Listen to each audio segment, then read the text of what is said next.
On tonight's episode of Tech Talk Taco Tuesday, that would be episode 199, you get double the Jimmy. Jimmy with hair and Jimmy without hair. So Jimmy Tyler comes in, Logan is pushing the buttons over there, and we have a CR500 for sale. So if you're quick enough, you might be able to get in on it, and you're going to have to listen to the show. Tune in. On. Hey, what are you doing? Live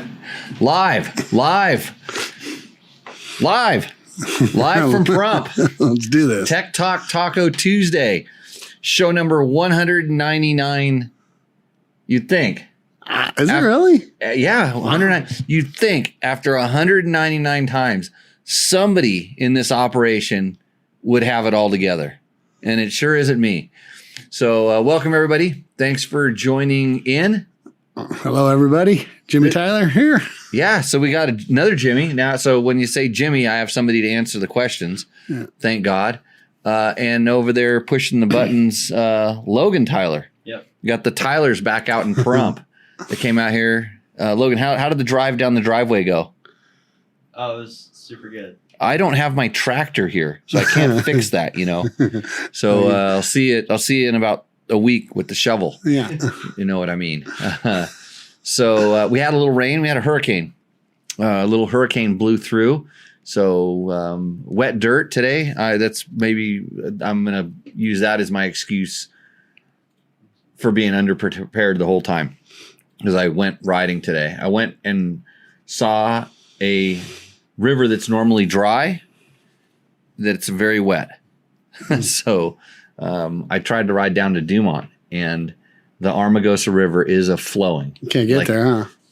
I probably could have, but I was riding a bike. I was kind of checking out a thing on a bike, and it was making a ticky noise. And here's an interesting thing. So I'm really always I knew it. It says right on the bike. It says tick. You know, there's a sticker on it that says tick. and you need to put a sticker above it that says ignore? No, it didn't say ignore tick.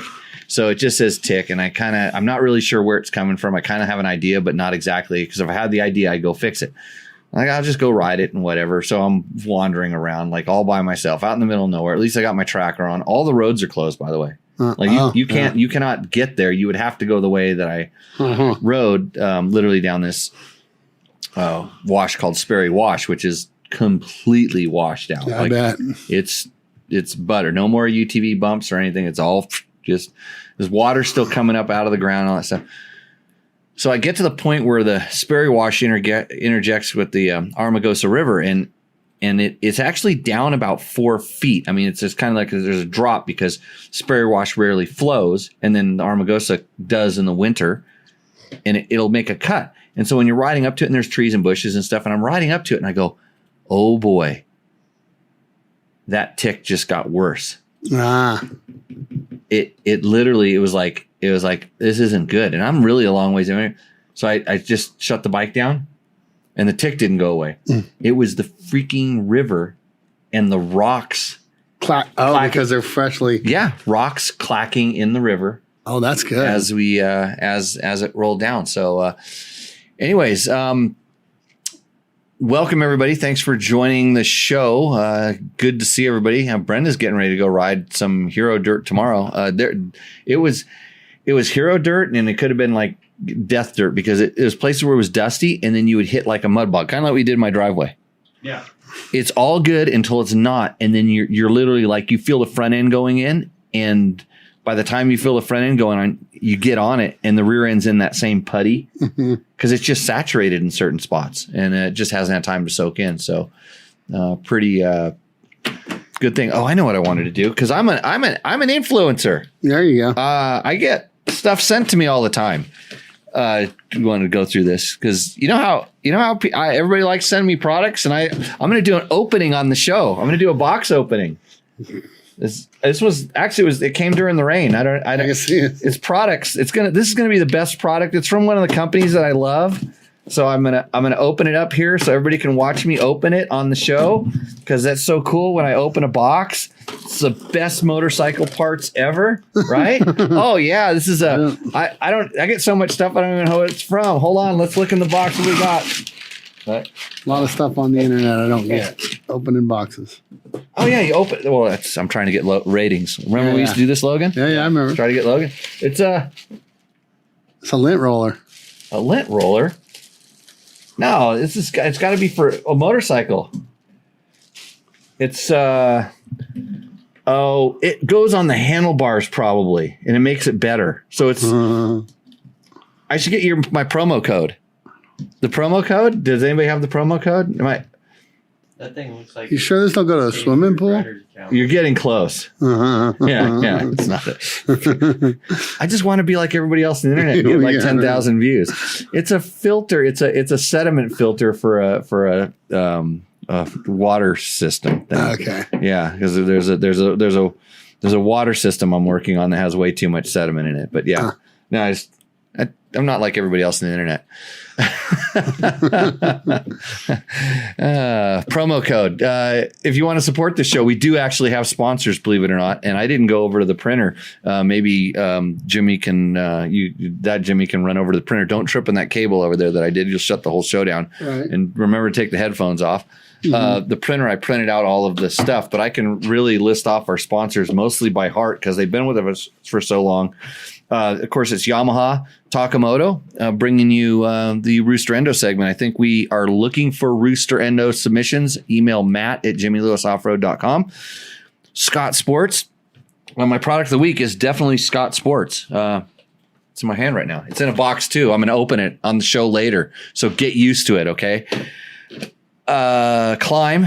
I'm wearing a Climb hat, and I wear Climb gear today, and that's why I'm happy and comfortable when I ride. DDC, our original sponsor for the show, Delaney Drive Components. They make chain wheels that don't wear out. So I wasn't worried about my chain and sprocket today when I was riding in that goopy stuff. Trail Tech, Voyager Pro. And I had a Trail Tech fan on my bike today, and for some reason I used it. I needed one on the Husaberg I rode this weekend. We'll talk about that later. Fasst Company. I rode with flex handlebars today, so my wrists are just so buttery good today. Seat Concepts, and the reason I took the Tiki bike. So there's the Tiki bike and the other Tiki bike, two bikes. This one, it actually had the sticker that said Tick, and the other one I know ticks, but it's just because it's tired. I took it because it had a Seat Concept seat on it. I'm not kidding. It had the comfort, the comfort seat on it, and I love that thing. Bulletproof Designs. So my buddy Dave, I rode with Dave this weekend. He rode his brand new KTM 300 that he has bulletproof design protection on. And it was the same bike he rode last year when we rode in Idaho. And because he has the gold bulletproof stuff on it. You know what's really cool about the gold stuff? Is you can see where you smack that thing. Because because when you hit rocks with the rear disc guard, or something gets hit on it pretty good, it leaves a mark. And I was looking, I'm like, hey Dave, you really use that shark fin. So Bulletproof Designs making really good protection for all of your bikes, and of course double take mirrors. That's why I'm so clean shaven, especially the back of my neck, because I use that double take mirror. It comes right off the motorcycle, so you can shave out on the trail if you want to, if that's what you're into. So okay, we're gonna get right into our questions and stuff. Brenda says, thanks so much for the tip of my levers. I did your modification and took a little meat off the front of the levers, and it works great now. What do you know? Hey. So I just basically explained to her how the mechanism that pushes on the piston, if you if you need to make them closer to the bars, because sometimes the adjustment, you pick it all the way out and it's still a little bit far out. Well, you can just take a little bit off there, and good job. I'm glad something I said finally worked. Boom. Yeah. Because all the times I tell people to twist the throttle farther if they want more power, that doesn't work. It leads to bad things. So you in a good mood, Jimmy? I am. I'm always in a good mood. How was go-karts at the Gene Woods Racing Experience? Super fun. Yeah. Yeah. So we had a going away, a go away. We'll call it a go away party for friend of the school. Friend of ours, yeah, friend of the school's. And so we went to the Gene Woods Racing Experience. I'm trying to get, remember we ran into the guy in the street that was trying to get us to go back? Yeah. He was trying to give us the $5 off card. Yeah. So that's a thing in Vegas. The street guys are trying to send you to these places. Sign guys. And I said, Gene, do you have that digitally? Like, could you get me that? And so if any of our, people that are watching the show or whatever, transients coming through Vegas or people in Vegas that want to go do this, I can get them a little discount card. I'm not trying to I'll try to pay for my free laps by getting people to go down there. Cause man, those things have no power. That was it was not what I expected, man. It was driving. Like I've always said, when you want a good racing, take away horsepower. Right. I think ours might've been tuned up just a little bit. We might've got a little bit more than give him a little extra Wi-Fi or something he sent out there. And I had some guys who know, our buddy Link, he was listening. His motor was not stock. No, you could hear that. You notice, you hear it? Yeah. He didn't pull into, and he he came out of somewhere else. Yeah, he didn't pull into the corral like we did. He parked it back behind a pillar over there. Yeah, his stuck to 220 or something. Yeah. But the funny thing is no traction. It's no traction. It's full drift kart. It's super cool. It's Mario Kart. Yeah, I talked about this after we went to the Hot Shoe Hall of Fame induction ceremony, which is at that facility. You can, when you go in there, if you're into motorcycles, and you will see the heroes of heroes up there. And really cool store to stop by. Yeah, I don't know how I got in there. It's like the only thing normal down there, really. On Fremont Street, right?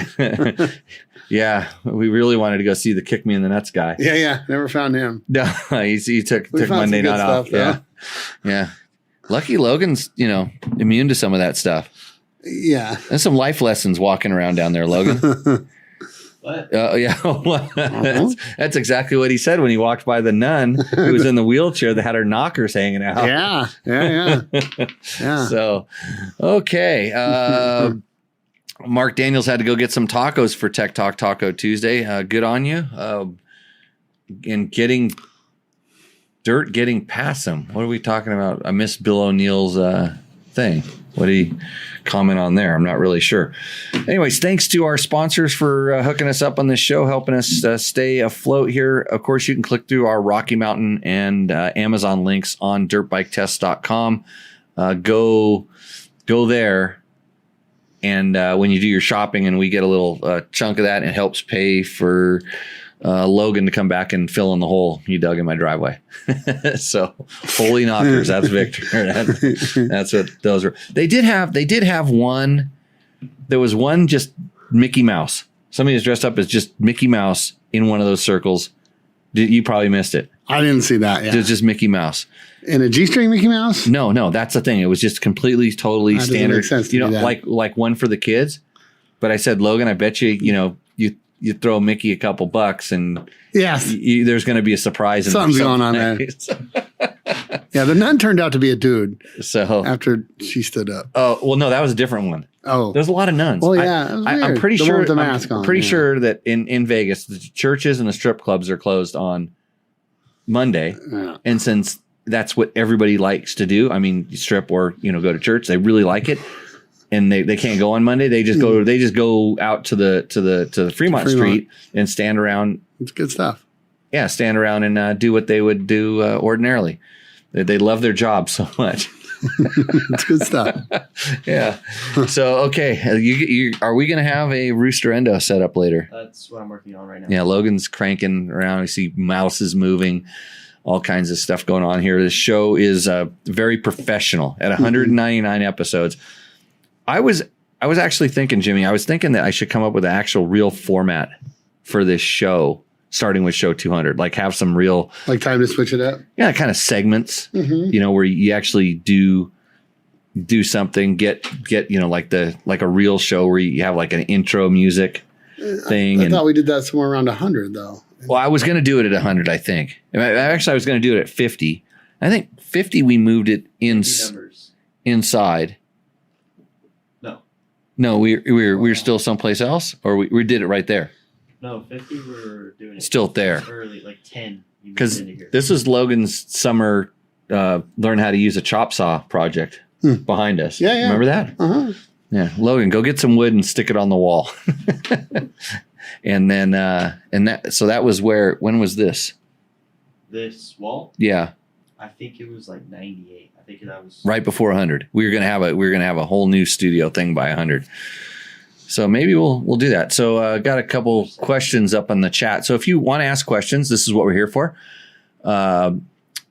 You basically just put them in the chat and they pop up on a screen in front of us. We get to see them. And the question is Motion Pro fork bleeders with water and dirt getting past them. That's not a question. That's a statement. And I think it has something to do with, I'd have to scroll back to see, Bill's on a different platform. I don't see him on this particular one here. You need to send me. I wonder how he knows it's getting past them. You need to send me that when he link. Pulls his fork apart. What do you think about the Motion Pro quick fork bleeders? I got them and love the convenience, but I feel like they might let water in. What are you pushing on them when your bike's underwater? No, yeah, they won't go past those. I've never. They generally 99% of the time they're pushing air out. It's built up inside the fork, and so it's really rare that they suck in, Bill. So if they're loose, they might.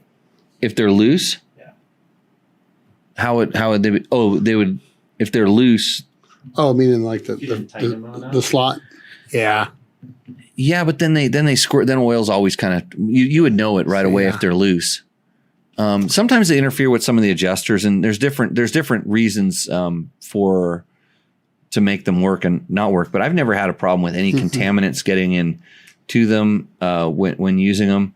And I used to. There was certain forks that I used to run like negative air pressure. I'd actually squeeze it down, push the fork down, and blow some air out of it, which is really hard to do with the screws. So. I've never had any problem with dirt getting in. And Jason Nadler has a question. What is it? Who's going to, Jimmy or Logan? I'll read it. Yeah. Two-stroke question. On long downhills, is it true that engine braking could cause damage? Is it good practice to blip the throttle often? So that's a really good question. I mean, get a TPI, man. Why would a TPI do something different? I assume the computer would notice it. All the RPMs. Yeah, but it's, even if it's a carburetor, you're going to be sucking that air and it's going to be pushing stuff through the air jet, and which is a bleed jet, and the pilot jet's always going to be even the main jet draws a little bit at zero. Yeah, it does draw throttle. A little bit, but it's got a lot of RPMs for a little bit of gas. Yeah, engine braking. So a two-stroke really doesn't have much engine braking, but you're saying if you're like downshifting and letting the engine slow the bike, would that RPM hurt it? I think what he's saying is it's turning a lot of RPMs just coasting down a hill. Yeah. Using, clutch out. Yeah. A lot of RPMs with very little fuel to oil the bottom of the motor. Yeah, but there's and I've heard this too. I've never had one go bad doing it, but I've heard of it. I haven't either. I'll tell. I mean, but how long of a hill can you get that you really choose? There's places where you're going, 5 and 6 miles down a hill. It's consistent and things like this. But no, I don't think that. You think it gets enough oil and fuel to lube the bottom end? Have you ever? I always tell people this. Have you ever tried to clean oil off of parts? Yeah. I mean, you use a lot of contact cleaner to clean the oil off of the parts, and so they're in a constant state of being, we'll call it wet. Yeah.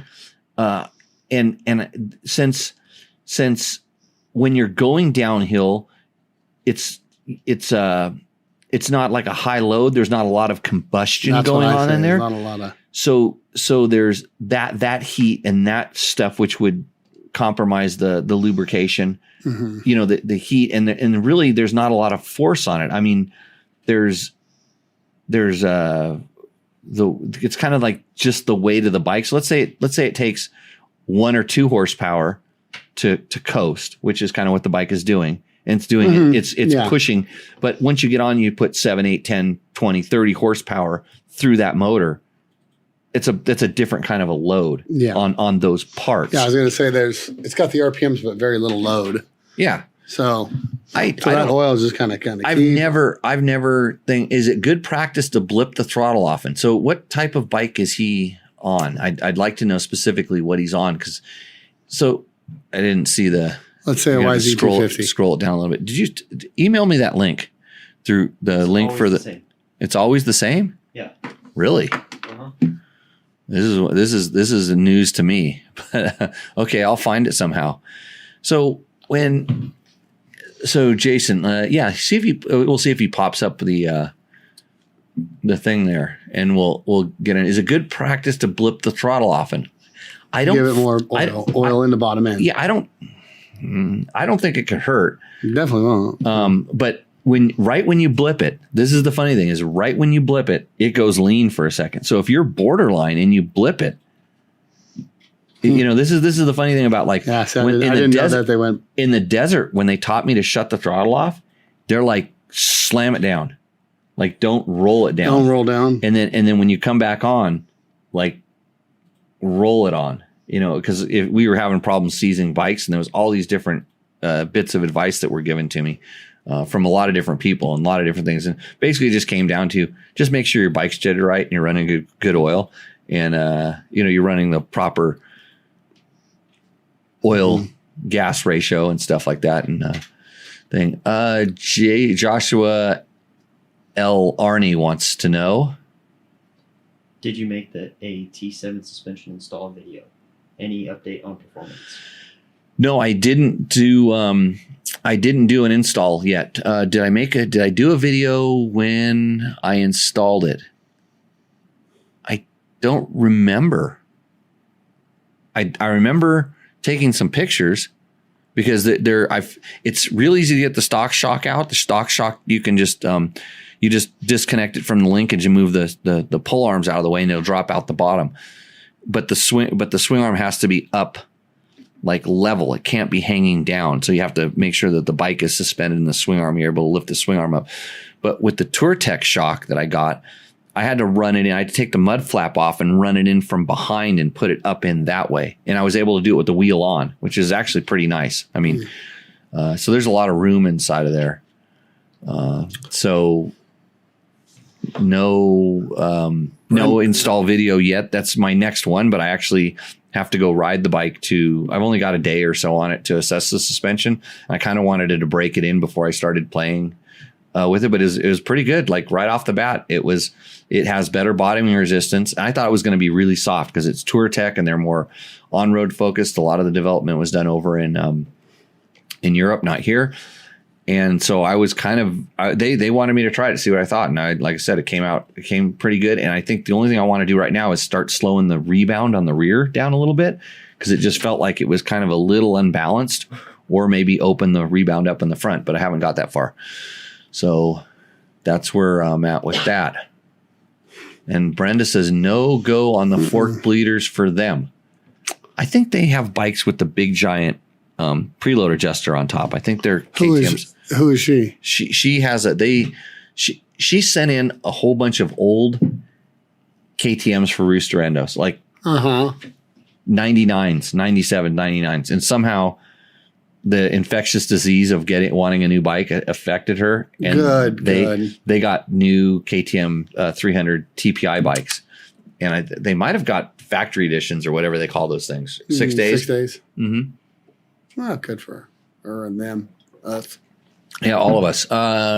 What's the next question? How was the Cove 450 from Victor?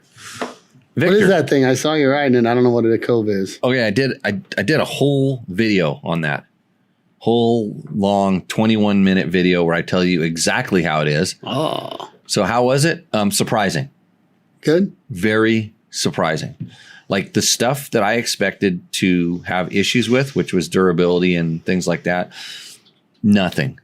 It ran like a tank. Yeah, it was good. So yeah, check out the video. And we did a whole video after the video to answer the questions from the people in the video. So if you want to check it out, just go to YouTube and go to Dirt Bike Test and Cove 450. I think they're both up there. One is a live show, kind of like Tech Talk Taco Tuesday. Mm-hmm. So you'd have to type in Cove question and answer, and then we answer all the questions. But I would watch the first video first because we explain everything.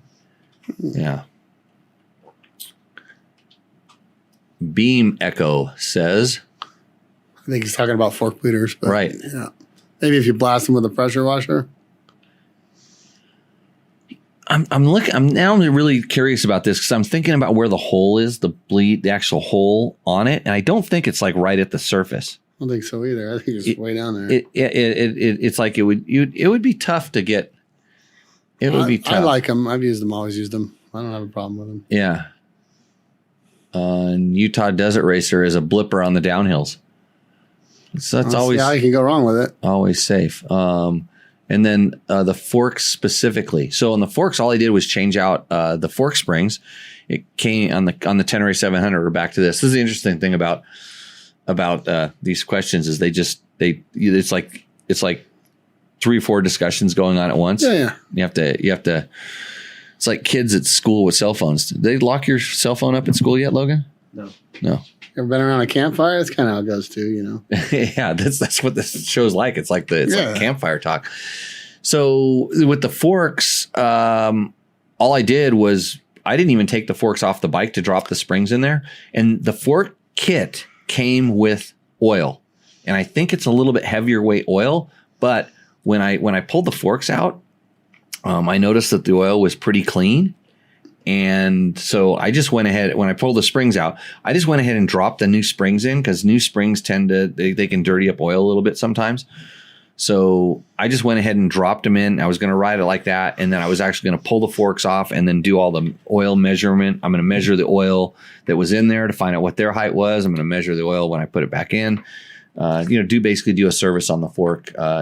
So that's why I haven't commented on it because it's not set up exactly the way it is supposed to be. Mm-hmm. So, Shane Monreal. The question is old as time, yet I still argue with people about it. I assume he's talking about the blip on the 2-stroke, maybe? Yeah. Was that? What's Trevor got? Yeah. What does Trevor say? I need to get that. I need to get that link back up. Can you make me a good enough rider to win Vegas Arena next year? Well, you won it this year, evidently. He did? Yeah, but they won it. They won it because thought he got a second. Because I think this is. Maybe we'll have to call him and find out. But from what I understand, and I don't like to talk about racing on the show at all, unless it involves. I don't really even like to talk about my racing that much because I raced Vegas Arena. Did I ever tell you Vegas Arena? Yeah, I got second, kind of like what Trevor finished second also in this race, but. Since basically they have mini bike dads, everybody has mini bike dads, and mini bike dads like start protesting. I'm just going on secondhand information here because I read the internets, and the mini bike dads. Well, evidently there was like a mini bike dad that was the rider record on the team that beat him, but he never actually got on the bike. Danny Cooper, I know him. Okay, oh, you knew who it was. Okay, so anyways, so a guy who didn't get on the bike. His team won, but since he didn't get on the bike, they got protested. And then I guess there was a speed zone that no one knew about. And then they started arguing about speed zones. And there was some penalties dish out, and Trevor ended up winning. So he's the best rider. I don't even need to make you a better rider because I think you're fine, even though you're 2 years out from being where you should be with training and everything. But they actually put something on their bike that they didn't test, and their bike ran like crap for the first half. And then one of the mini bike dad mechanics worked on the bike at a pit stop and jacked it up. Like did a brake pad thing, did something with the brake pads. So they were riding a wounded elephant for a good part of their thing. And then when it started working, then they made 10 minutes back up and almost won it for real. So hopefully that answers that. Can I make him a better rider? Yeah, come out. You got to come out and start doing the work. You can't just.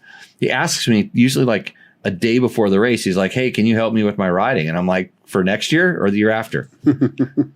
He's like, "Oh, yeah." What does Shane want to know?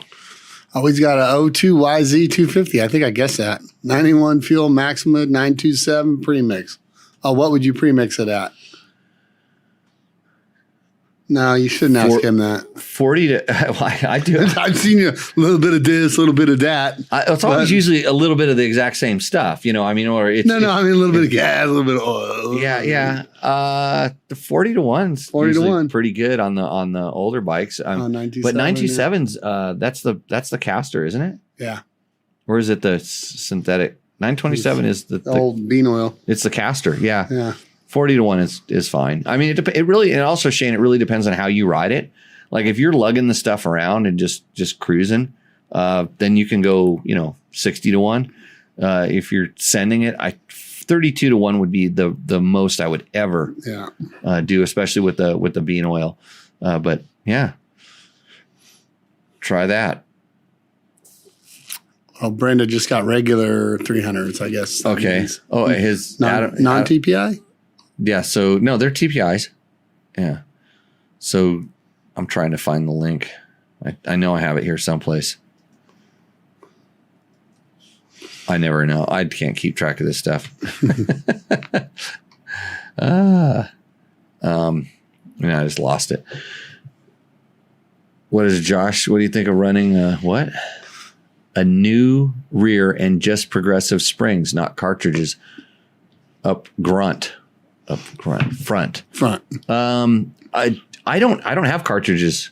I mean, well, yeah, I don't have cartridges. It's an open cartridge fork, right? Is it? Tenere?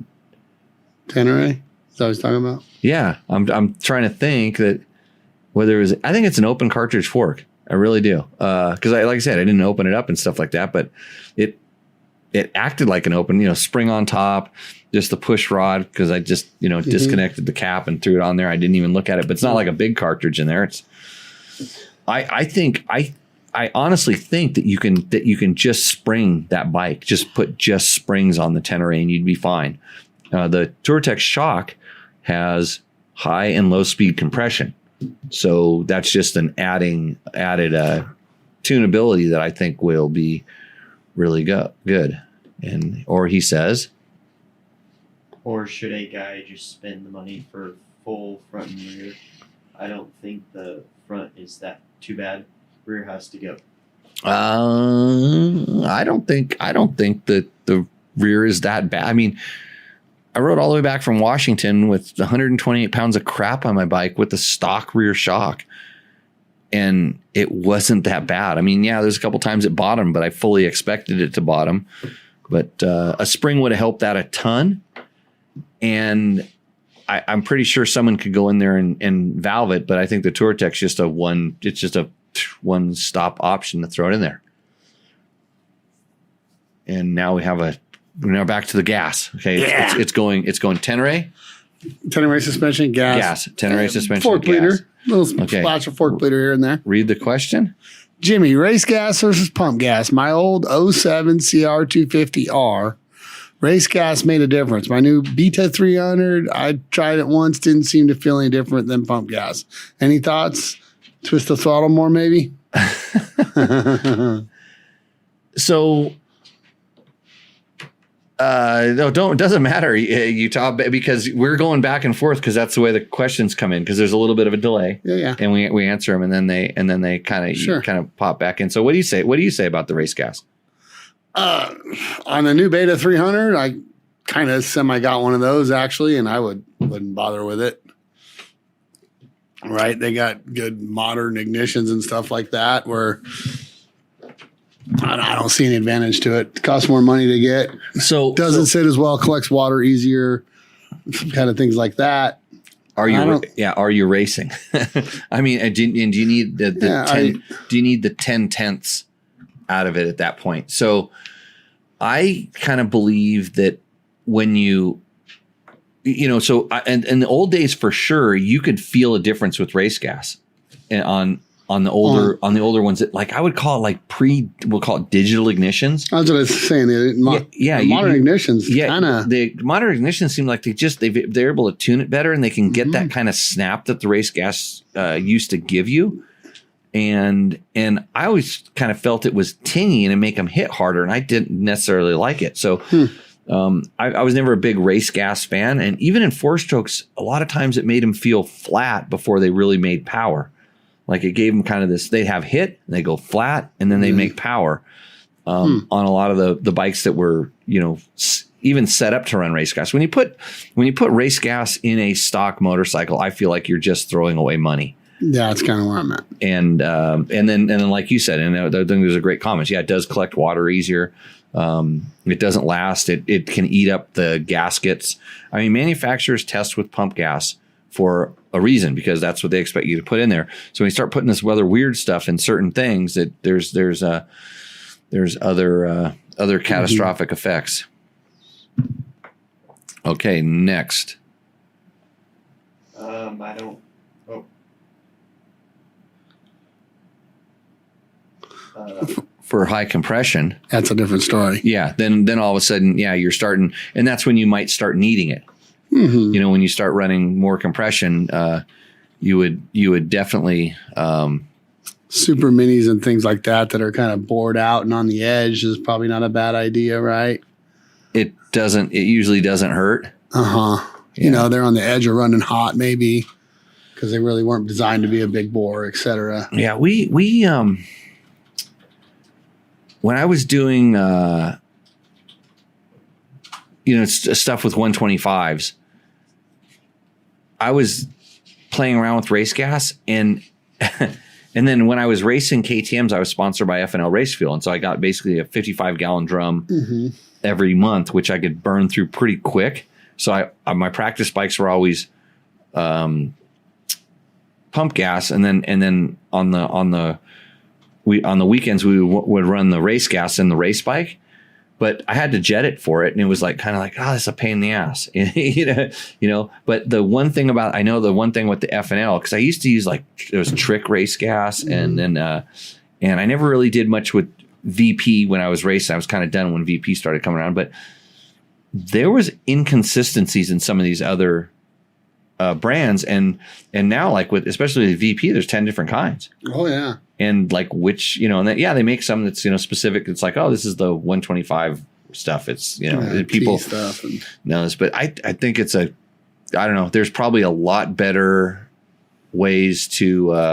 I think there's probably it's really, what are you trying to get? I mean, it's like, what are we doing it for? Trying to, like, you know how when you change your oil too much in your motorcycle, it makes you feel good about it. I think. I don't know. I never do that. You never do that. I don't know. Sometimes I change my oil and it makes. I wonder if I can feel it, and I can't really feel it. It makes you feel better. I mean, if it makes you feel better, that's okay. Race gas smells cool. That's what it says. Especially with that 927, man. There's a combo. Yeah. Race gas with 927, oh baby. Yeah, it could do that. So hey, Logan, I finally got the chat thing up here. Doing pretty good now. Feel like a professional. Change the oil. What the fuck is that? I'm with you there, Victor. That's good for you. I'm kidding. I'm not that way. Okay. Let's go to our sheet again. I'd like to thank our sponsors one more time. Fasst Company, flex handlebars, made in the United States. I run them. You run them? I do. Yep. In fact, I got a kind of good question about those. Okay, good. What's the question? It's not necessarily about those, but it's the Fasst Company flex handlebars. Question from Jimmy. So this weekend, when I was out enjoying some wet dirt, man, the limiting factor on my riding has become my eyes real suddenly. Everything at about 30 miles an hour, almost no matter what I'm on, just kind of goes fuzzy, which not the bike's fault.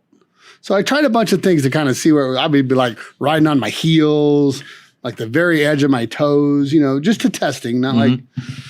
And then I kind of got like I just put like about 50 or almost all the weight I could on my handlebars. And, this is not a good way to ride. You'd wear out fast. But I'm like, oh, that was where my eyes kind of got the best and it went away.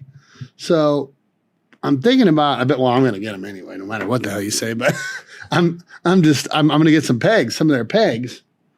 Cause I was like, I got up on the fast bar and on the handlebars. So and I'm you like, my eyes just shake. It's like the suspension's worn out in my eyes. I don't know any other way to say it. Interesting. Yeah. It's like everything just goes to a blur at about 30 miles an hour just on a gravel road. Not chop whoops, nothing. Just 35-ish. Huh. It kind of sucks.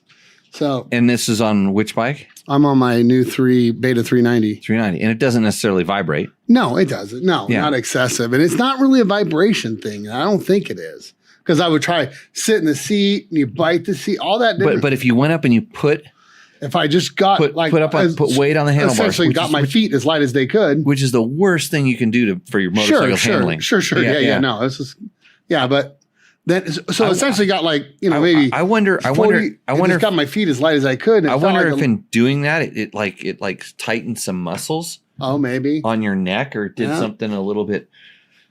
I'm going to go see an eye doctor and see if I'm not going to get anywhere with that. They're not going to give me fresh eyeballs. Oh, you know what they're going to tell you? Here, hold on. Let me, Jimmy. looking and everything looks pretty normal, but this motorcycle problem, I know how to make it go away. You should just stop riding. Yeah, exactly. So we're going to try some fast pegs instead. So I think I'm going to try that. I'll let you know how it goes. Yeah. It's my eyes are taking a lot of the fun out of riding right now. So. And Fasst Company is a sponsor of the show. They make the impact foot pegs that have an elastomer damper around there. And I have them on my Tenere, and they're good. I mean, I just like them as foot pegs. As far as the vibration dampening and stuff, I don't know if I'm 100% there with that. I think for sure, just like the handlebars, it has to take some of the impact, like the impact away, and maybe, you know, like all you have to do is just take the handlebars and just do like a fist drop on the bars, and when you do that and you do it a regular bar and you do that, you feel the difference. And I would suspect you do the same thing, but I always say that your boot has an insole and stuff in it also. And so and I don't know that if since the boot's kind of clasping against your thigh, your calf, I mean, and it's squeezing your calf, if the vibration kind of isn't sucked out by the insole, you know, it actually transmits through, or those impacts or whatever is moving it. So that'd be real interesting to see if that helps. If that helps, yeah. I can't think of much else to try to do it. I can't ride on my handlebars. So no, I wouldn't do that. It's kind of the only thing I could think of. If you could think of something else to try, I'll probably try it. But. Yeah, I would definitely try that. I mean, that's the logical solution for that. Yeah, Fasst Company Impact foot pegs, bulletproof designs, double take mirrors, Trail Tech, DDC, Climb, Scott Sports, Taco Moto, and Yamaha, all bringing you Tech Talk Taco Tuesday night. Thanks for doing that. We like our sponsors. Next question. We're going to go to here. Are we doing these? Oh yeah, there's some questions. Okay. These are some of them are good. I got 2 emails that were pretty good, and I wanted to respond, and I'm like, nope, I'm saving that for the show.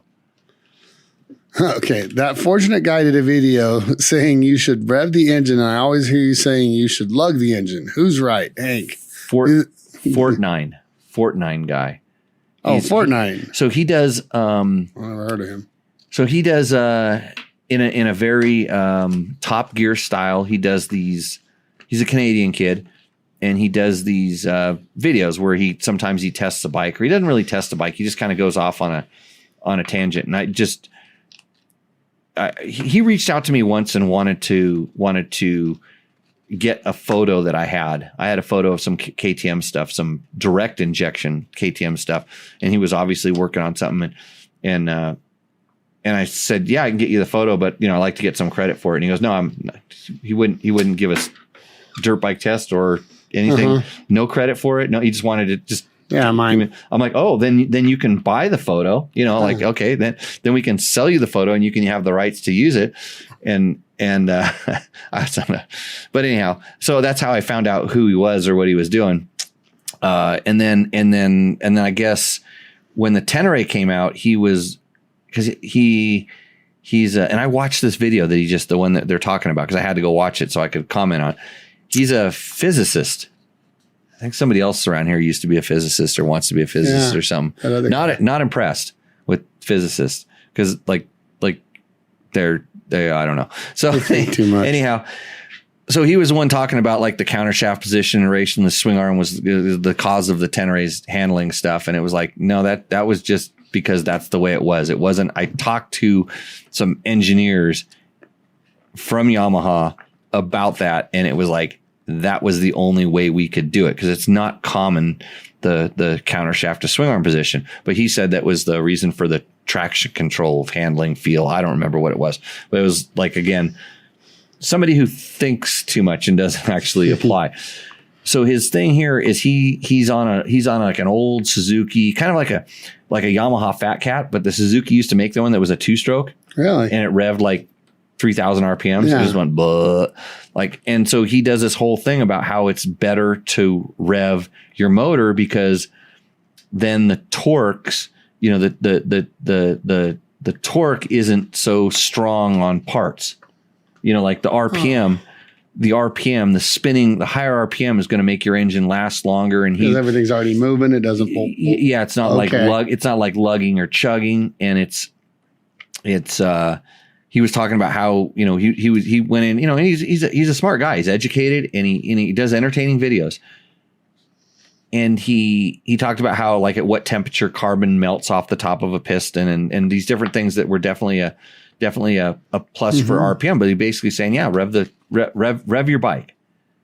And I watched that and I go, you obviously haven't watched your customer ride their motorcycle. and maybe on the street, I'll agree with him to a certain extent. You know, because the street, you have 100% traction and all this stuff like this. But for off-road, and the reason I talk about lugging and the reason that I'm right and he is wrong is that you don't need that much power. You know, the RPM and if you say, well, and then RPM tends to also make the vehicle go faster. And most people aren't ready to go that speed, even on the road, by the way. Yeah. you know, sure. And so the reason I say lug and control the bike is, trust me, these bikes are designed to handle those kind of lugging loads. Yeah. And as long as you're not lugging it so low that it's just going to completely stall. And I promise you, we'll get to my Husaberg later. I promise you that you have no idea how low of an RPM your bike will lug. And everybody starts slipping their clutch way before it ever need to. Mm-hmm. And then the motor revs up and then they start wearing their clutch out and then the heats the motor up. But if you just start trusting the torque and lugging, and here's the biggest advantage you get that you don't even know when you do this, is that less rotational mass. When you start revving your motor, and this is something that the physicist should have picked up on and started talking about it, that when you start revving the motor, it becomes too stable and it no longer, it wants to go straight. It doesn't want to turn. It gains weight. So if you want to make your bike feel heavier, rev it. Yeah, there you go. They spend more money on, and this is the thing about like factory motocross bikes, factory race bikes. They spend more money putting very light parts in the spinning parts so that doesn't happen. So those guys can rev them. So they can rev them. Yeah. But they rebuild them all the time too. Yeah. But this whole thing about like just rev it. It's not a. You should be able to rev it when you need to, and you should lug it when you need to. And I promise you should probably spend more time learning how to lug it, and trust the torque of the motorcycle. It's not going to hurt anything, and unless you just constantly lug it. Remember Mojave Bob? Mm-hmm. Yeah, you still around? I don't know. Anyway, he lugged things forever. He just lugged and lugged and lugged. And like at that point, yeah, it becomes bad not because he's wearing stuff out, because he's building up so much carbon. And he was running 927, by the way. I was going to say, that stuff's pretty good at when you don't clean it out. Use the whole, the reason they give you the whole power band is so you can use the whole damn power band. There's not just one way to ride either or. And I feel, especially when we're talking about off-road, when you're talking about traction compromise positions, that RPM becomes your enemy most of the time, because people just use it as a crutch and they just gas it. And then all of a sudden they're trying to control two things, which is the bike and the clutch. And then when they start losing control, they lose control of the clutch. Then they got all that power that they didn't want. And then it goes. Larry. Goes full Larry on you. Yeah. So, I like I said, doesn't, and then I think even Jay brought up it, he did a chain lube shootout and oil. Yeah. And I'm like, it probably does. It's like, it's okay. I would use something else. Yeah, I would. But I just want to feel good about my bike. So I want to put chain lube on it. Makes me feel good. All right. Okay. This is from Jim Garbus. Utah Desert Racer says the dude looks like a serial killer. Would that be 4-9, whatever? But what do I look like? Yeah. Fort 9. Okay. Do Hank's first. Do Hank? Yeah. Do Scott Prospects fit over glasses? Oh. That's from Jim Garbus. Jim Garbus. Oh, yeah. Do Scott Prospects fit over glasses? I wear Scott Prospects, and I feel like I'm going to have to find that out. I was actually, they make a special OTG goggle. I was going to say, they think they have forever, but the Prospect is a big frame. It is, yeah. And it's one of the bigger ones. Climb also has a goggle. It's a big frame. Climb and Scott, both sponsors of the show. I don't wear glasses, so I can't answer that question. But I think some of the OTG goggles also have a little cutouts kind of on the side. They must have something over there. It's more open so that the frames of the goggles, the arms that go back over your ears, will do that. So, but I don't know that they have a prospect over the goggles. Scott goggles. I can Google it for you right now. Okay. I'll do anything for people on the show. Should I read the next one while you figure that out? Yeah. Or? Hi, this is from Bob. I just watched the show on YouTube. Nice. I couldn't make it live though. Thanks for entering my bike in the contest. Solid entries for sure. I'm a huge Dirt Bike TV channel fan. However, my bike is not a Jay Clark creation. All done by me. Right. So anyway, keep up the great work. I don't know. So here's the thing. So he was in Rooster Ender last week, and his bike had Dirt Bike TV on there, and I thought, and it was so well done. I thought it was a bike that Jay Clark built. Is that Dirt Bike TV? Jay Clark has Dirt Bike TV. He was Wiseco Jay, and he was Dunlop Jay, and he was like Pivot Works Jay. He was the pimp for all the products to the magazine guys. Really good guy. But anyways, he so this guy actually reached out to say that wasn't a bike he bought from Jay, because Jay does a lot of project bikes. He'll build them, shop them around to the magazines. Bike comes back, then he'll sell it. And I thought it was just one of those, but no, he actually built his own bike. And good on you, Bob. So I offered to, and then it was funny because I noticed he has like an Alpine Stars logo as his avatar, when in his email and things, and just different. I'm like, here, let me send you some dirt bike test art. see if that pops up in the thing. So he wasn't the one that was looking to get stickers or a t-shirt, was he? No, he posted in no. Oh, you posted in where? Rooster Endo. Last week. Yeah. Oh, yeah. No, but I think I thought there was somebody else that wanted to. I think there might be a question there because I clipped it and stuff. I am not seeing a prospect over the glasses for you there. Motorsports, off-road, motocross goggles. Yeah, I'm seeing there is an over the OTG. But not a prospect. There's a lot of different prospects. Are you tired of hitting that little white ball around, pretending to be interested in what your buddies? What is that? My bad. What? It didn't play through the thing, but it's just in our. Okay. Oh, it was in our ears? Yeah. Oh, was that a spam caller? No, it was a YouTube video. A YouTube video. Oh, you got to be careful because you heard about Matt let somebody in the chat, the chat bot. Yeah. Willie. Yeah, something like that. Okay, next question. Should we do the Logan Says This? Oh no, that's something for Logan. I'll give him that later. Okay, next question. Yeah, next question. From Bill. Jimmy, what do you know about the new auto clutch by Recluse, the new EXP disc? So I didn't know anything about it. There's a EXP 4.0. Mm-hmm. Didn't know anything about it. So they basically improved the EXP disc, and what they've done is instead of having the Teflon pads, they have a roller. So the wedge now has a paint roller, like a large roller, but it's made out of different materials. Yeah. So I did a little bit of research into it. I talked to them, got one coming. Yeah. So what has happened is that especially the KTM, the Austrian 2-strokes, have slowed down the rotation of their clutch. They've slowed the clutch speed down through the primary gear. And because of that, it makes it difficult to get the engagement right. You have to start running heavier wedges. And so the stiction inside of the EXP disc, which is kind of being pressed on, it's hard to get it to roll. So they used to have wedges that had ball bearings, 3 little ball bearings into it, but those kind of wore the plate.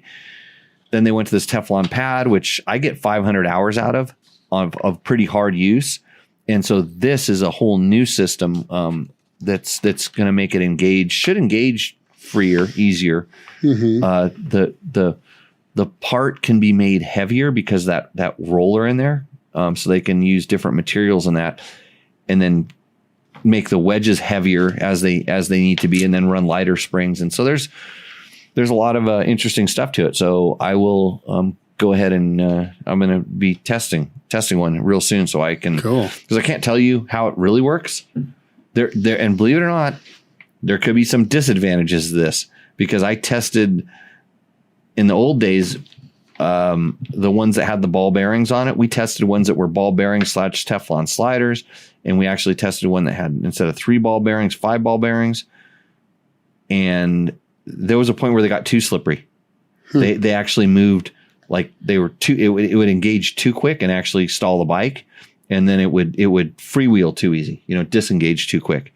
So there was a point there that, I mean, it's the Recluse clutch is an amazing thing. And it's amazing how much time that they've put into getting the weights right and the materials inside there, so they last, all these kinds of things. So that's what I know about that. But I didn't know anything about it, but I guess it's only like a week old. So yeah. So I also contacted them and said, hey, maybe you want to tell people about it. I know a guy that's a fan of those clutches.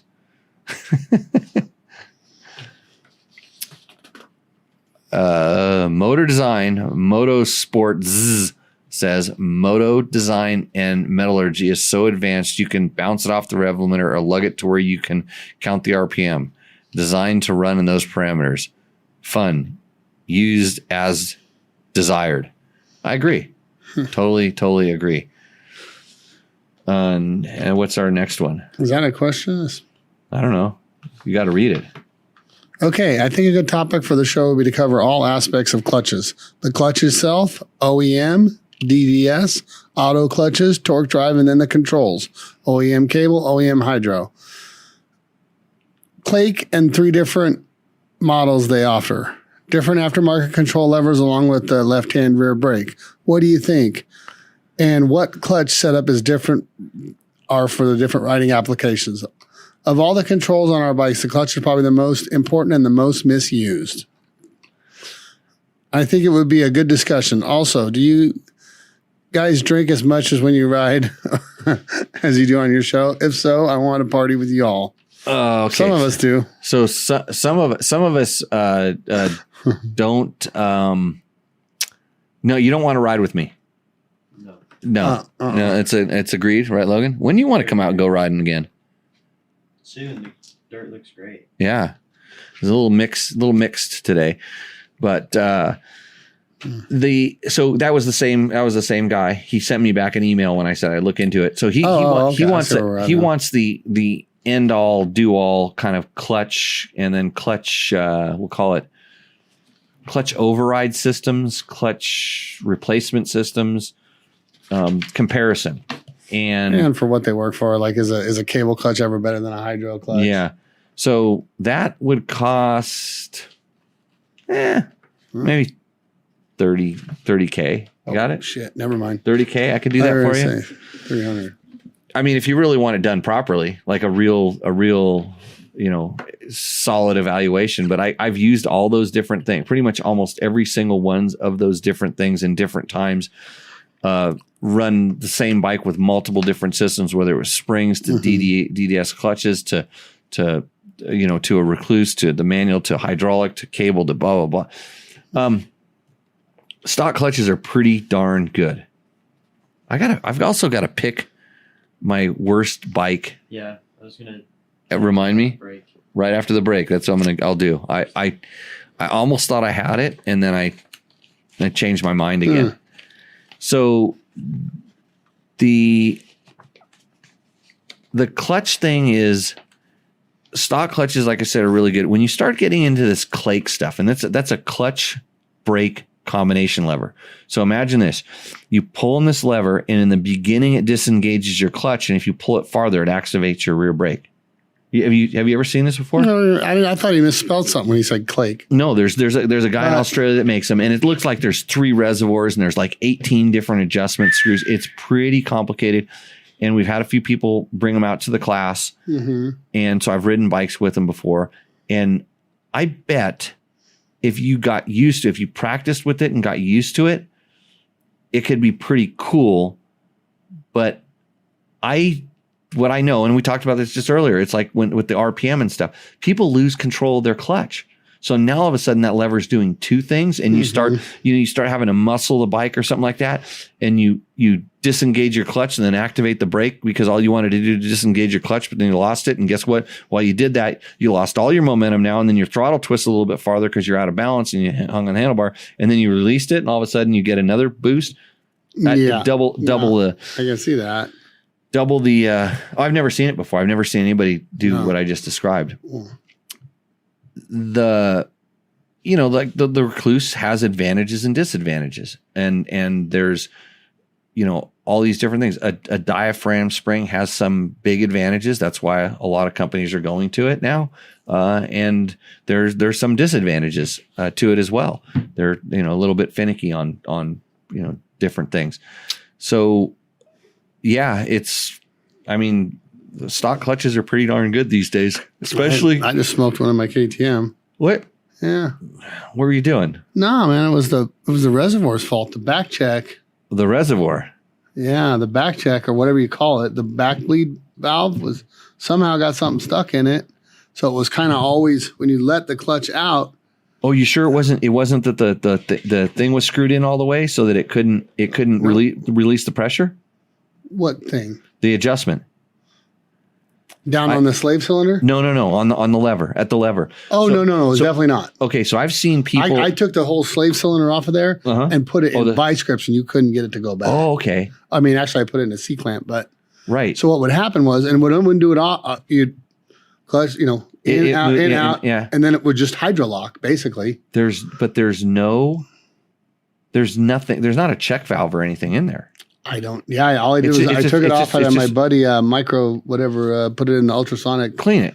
Ultrasonic it. I replaced all the fluid. Had to put a new clutch in it because it smoked the clutch. Right. Because it wasn't.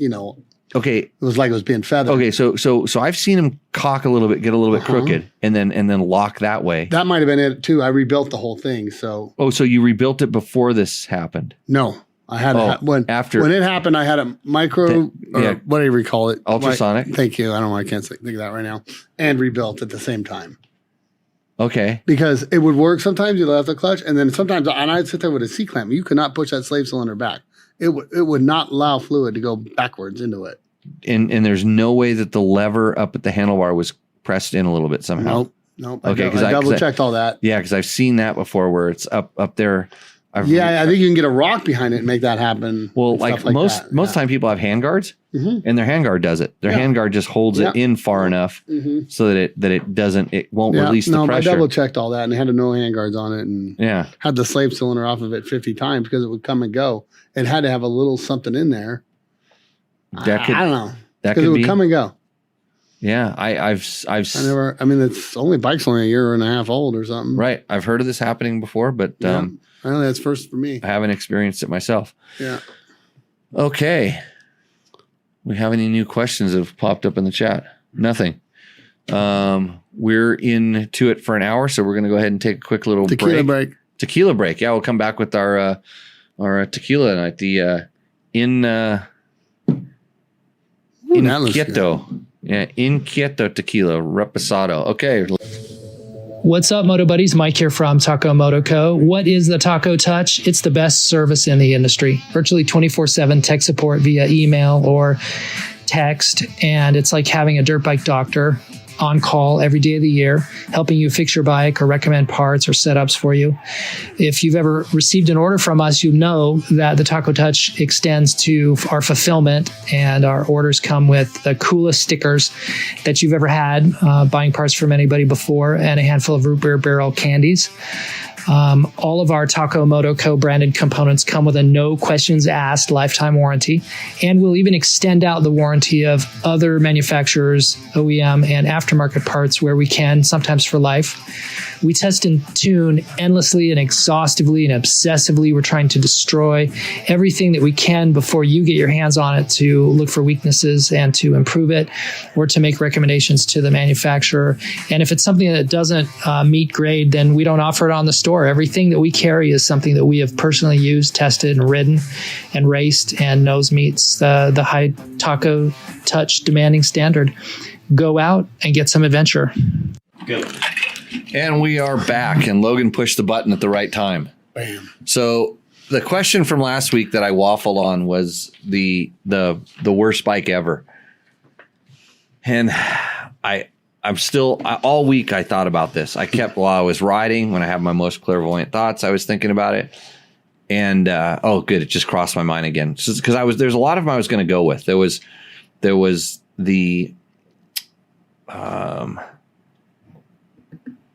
Suzuki RMX, like the 2005 or 6 RMX 450, because it came super corked up, and I asked them what it, and they said it's a race bike. And then I'm saying, okay, well, if it's a race bike, then how come it's corked up? Well, you got to uncork it, but we can't tell you to do that. And it had super gnarly motocross suspension. I mean, really stiff suspension, which today wasn't good. So that was one of my things. But I thought, no, you know what? The bike actually, it's like a lot of bikes. You monkey with it and you can make it really good. But so I know that the bikes I like the least, I spend the most time riding. And it's because I want to fix them. I want to find out. Well, I want to find out if they're fixable or if they can be, made to work. And probably the bike I spent quite possibly the most time on was the last Christini all-wheel drive 450 that we had. And I have to paraphrase this by saying I own a Christini. I have a Honda 250 conversion Christini. I like the technology. I like the way it works and everything.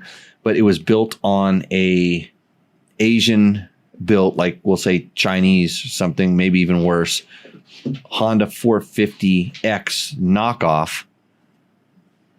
And that bike, it had like probably some of the worst fuel injection, because it kind of came emissions compliant because it was street legal, and it had some of the worst fuel injection ever.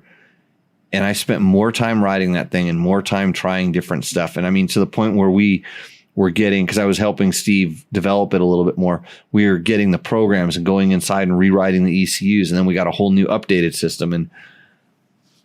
And then I don't know what happened next. The ignition went out. I don't know. The ignition went out, and I never had any problems with the all-wheel drive system. That was tight. Like that was all good. It was just I just wanted to just take the engine out and put a Honda 450 engine in it, or just somehow drop the, because it's all kind of real similar. Oh, I wanted, so that bike. It pains me to think of how good that thing could have been, but how much it wasn't and how much work it took. We actually had a couple of viewers that were part of this podcast early on that actually own those things and went on to get them to work pretty good. But it was the fuel injection was just so antiquated.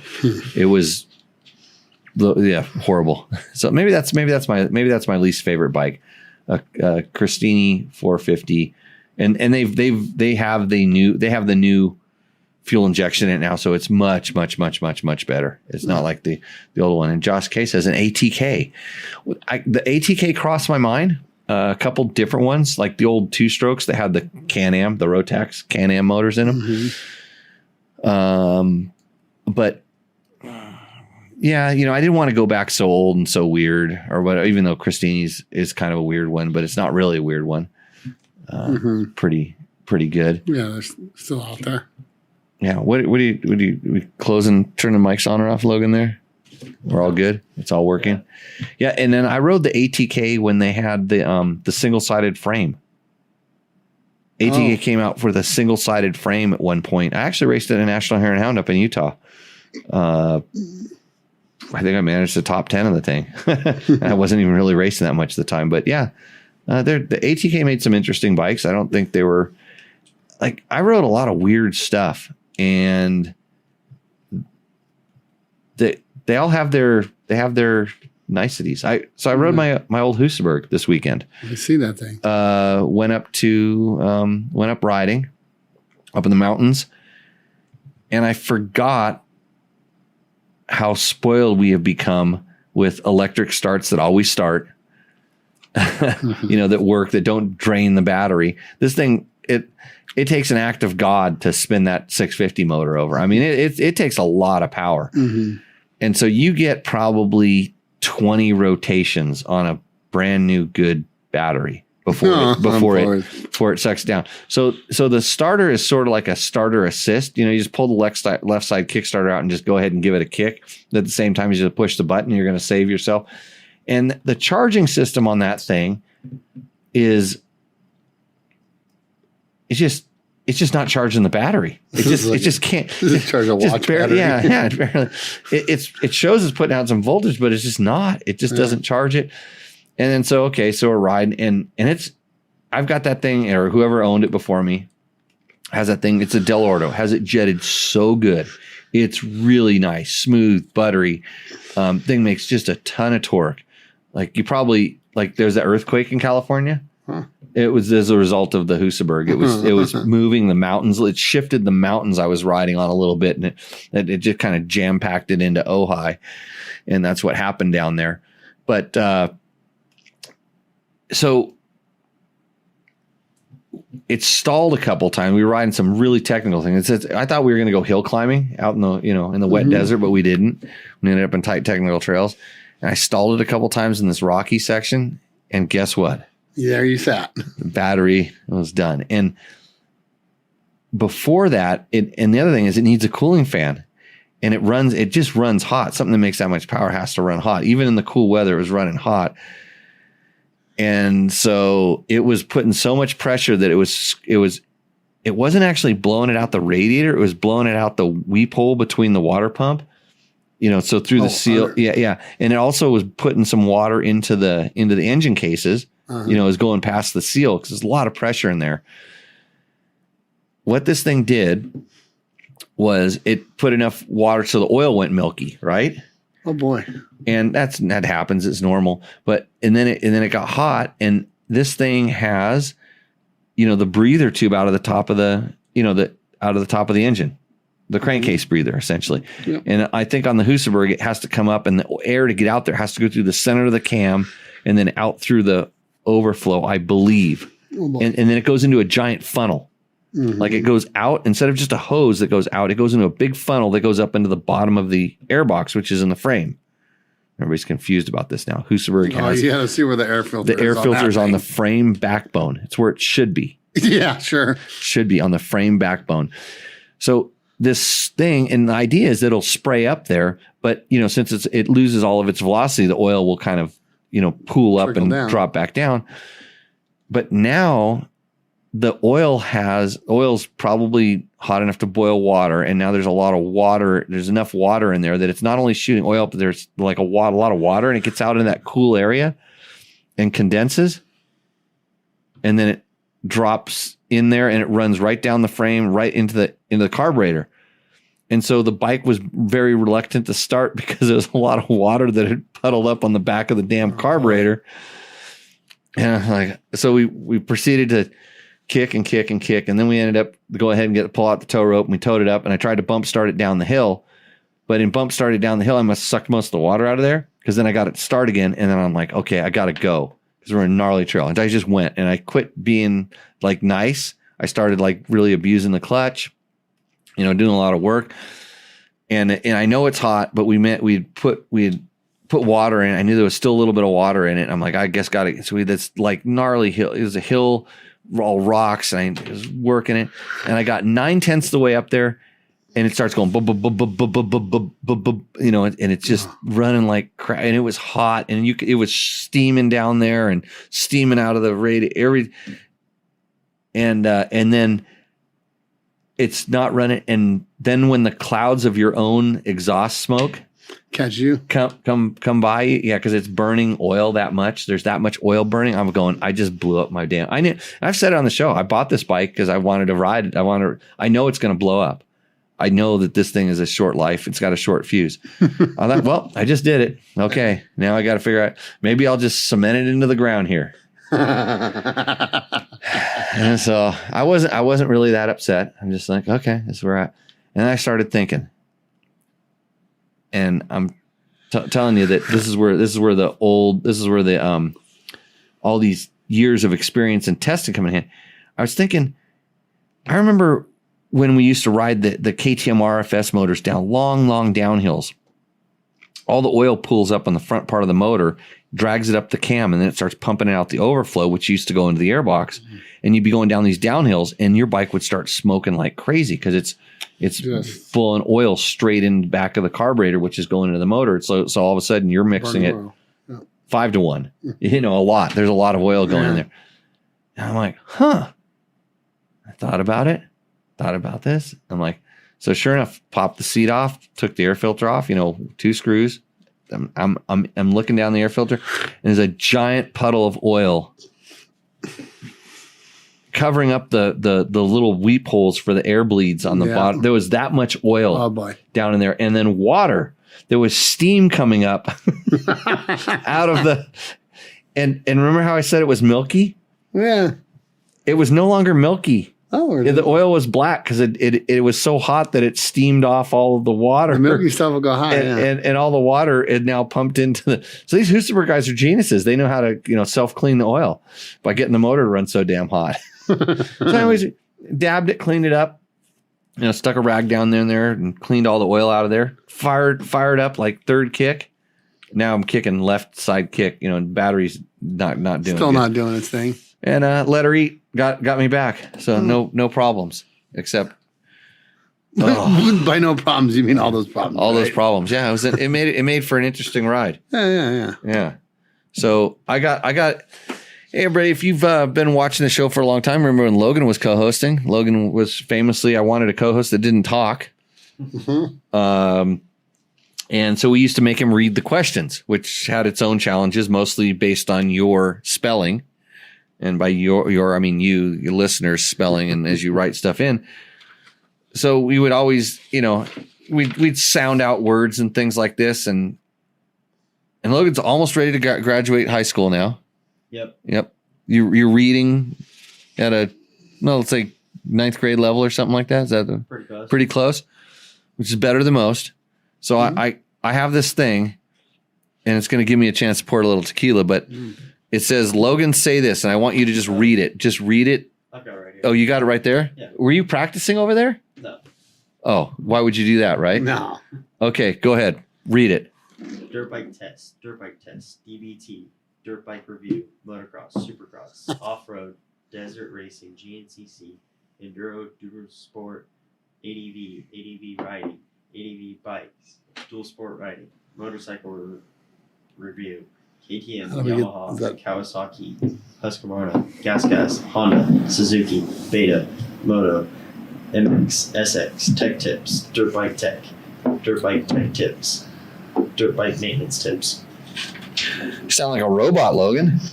That's gonna make this. That's gonna make this show a whole lot better. Those are hashtags that Trevor came up with.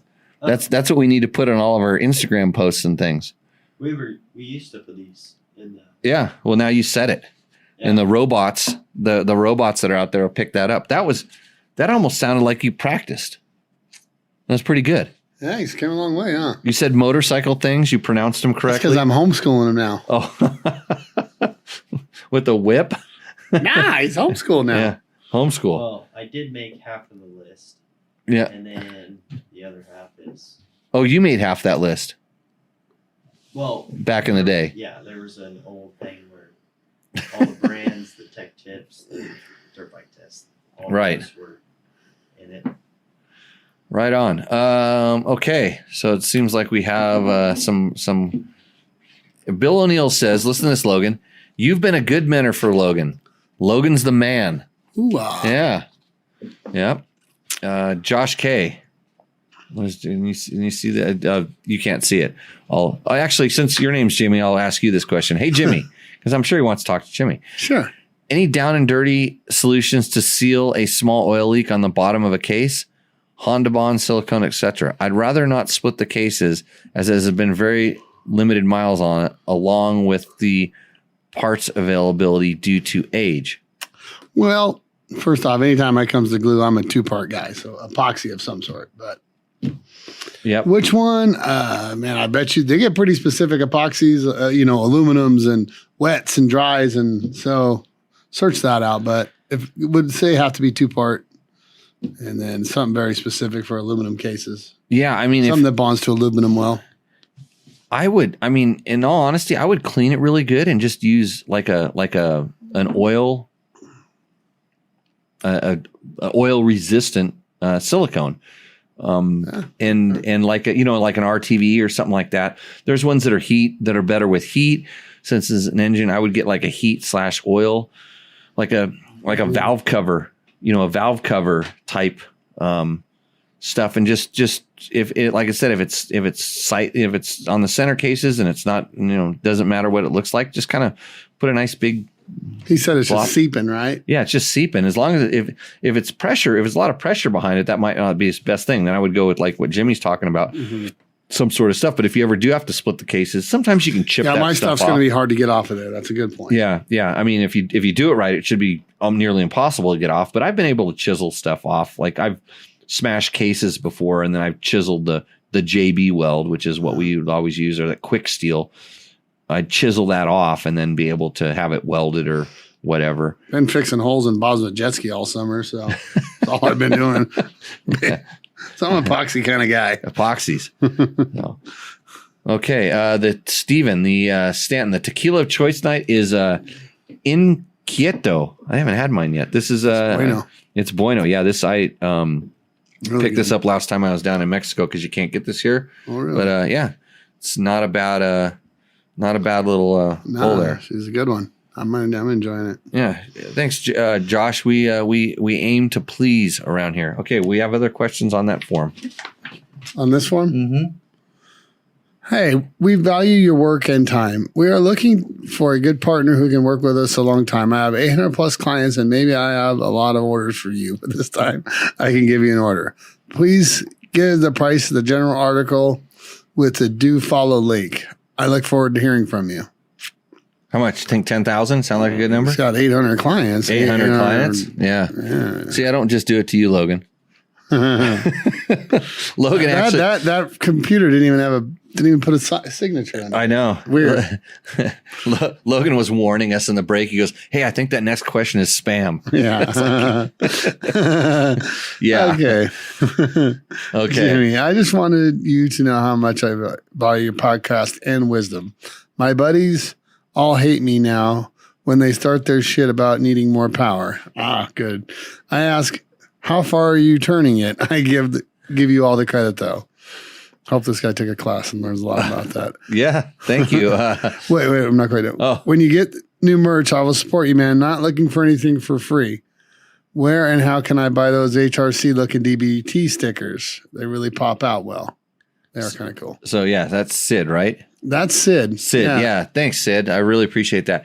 So, the stickers, I'm going to throw those in. I will throw some of those in with the t-shirts when we get those. Speaking of that, t-shirts again? We're making t-shirts. Yeah, let's do it. The Tech Talk Taco Tuesday t-shirt. I almost got the form done last week, and then it rained, and I went riding. So that who can blame you? Yeah, there's I think you got to block that one as a spam there, Logan. I don't know if you can do it on that. You have to do it through something else. You better tell Matt who got it. His friends are back. Well, that doesn't seem like the dude knows something. No, he's a troll. He's still a troll. He's a trolling. Yeah, he's a good four. Yeah. He's a four-stroke troller. Yeah. So, what is Chris? For what it's worth, my quick and small leak adhesive is Seal All from AutoZone. Good around gasoline and modest temperatures. There we go. Huh. Seal All will for Josh. So okay, and then Beam Echo says, I've diverted the breather hose out of the airbox a couple of times. One with a filter on the end so it can't really suck anything back up, and one without their filter. Have you seen any reason not to do that? So no, on most race bikes, they vent to atmosphere. Like the crankcase breather vents out to atmosphere. Depending on, the conditions, I have seen them, put it in an air filter, have an air filter. Like K&N used to have a special crankcase breather filter. It was this little pod that they used to put on there. So I know a lot of times when bikes were racing in the desert with the silt and stuff like that, they were worried about it. I honestly have never seen the dirt on an open, and a lot of my KTM RFS bikes have open to atmosphere crankcase speeders that really run right down along the back of the cylinder, and they terminate right above the clutch slave unit. Is where we always use the time. And we always used to Well, the chain a little bit. Yeah, it could. I mean, they never put that much out. But we always used to cut the hose at an angle instead of flat. We always cut it at an angle, and we clipped it a second time so that it couldn't actually cause like a suction on it. Sliced it. So I haven't had any problems with that. And you want to make the hose long. You want to give it a long run. You don't want it to just be really, really short. You want to give it some room. Go up high. And so why I don't do this on the Husaberg? Good question. But I used to do it on all the KTM RFS bikes for that very reason. If you'd ride down long downhills, it would want to start pumping the oil out of the engine into the airbox, which wasn't. Logan ran it at one time on his KLX 110 right into the oil fill because he had about a 1/4 inch ring gap on that bike. Oh, so to just blow a ton out? Yeah, it kept it right there. He just kind of built a little recycle station there. So it plugged in. It plugged into the oil fill. So it recirculated. He took off the cap. Off the oil fill cap. And then unplugged it. No, and ran the thing because it was just pouring oil out of it because it literally had a ring gap like 3/16. Yeah. You don't need micrometers for it. no feeler gauges. And I come home and I see him out riding and I see it. His boots covered in oil and shit. And he's got it all taped in the hole. Okay, yeah. He's like 8 years old or something. I don't know. It was pretty sweet. But you decided that you didn't want this? you didn't want to spill it out on the ground. You just wanted to keep. You wanted to keep riding. It would lose all the oil in 5 minutes. Oh, wow. His system. It literally had so much blow by. Because I'm saying at that point it's no longer at that point it's no longer a breather.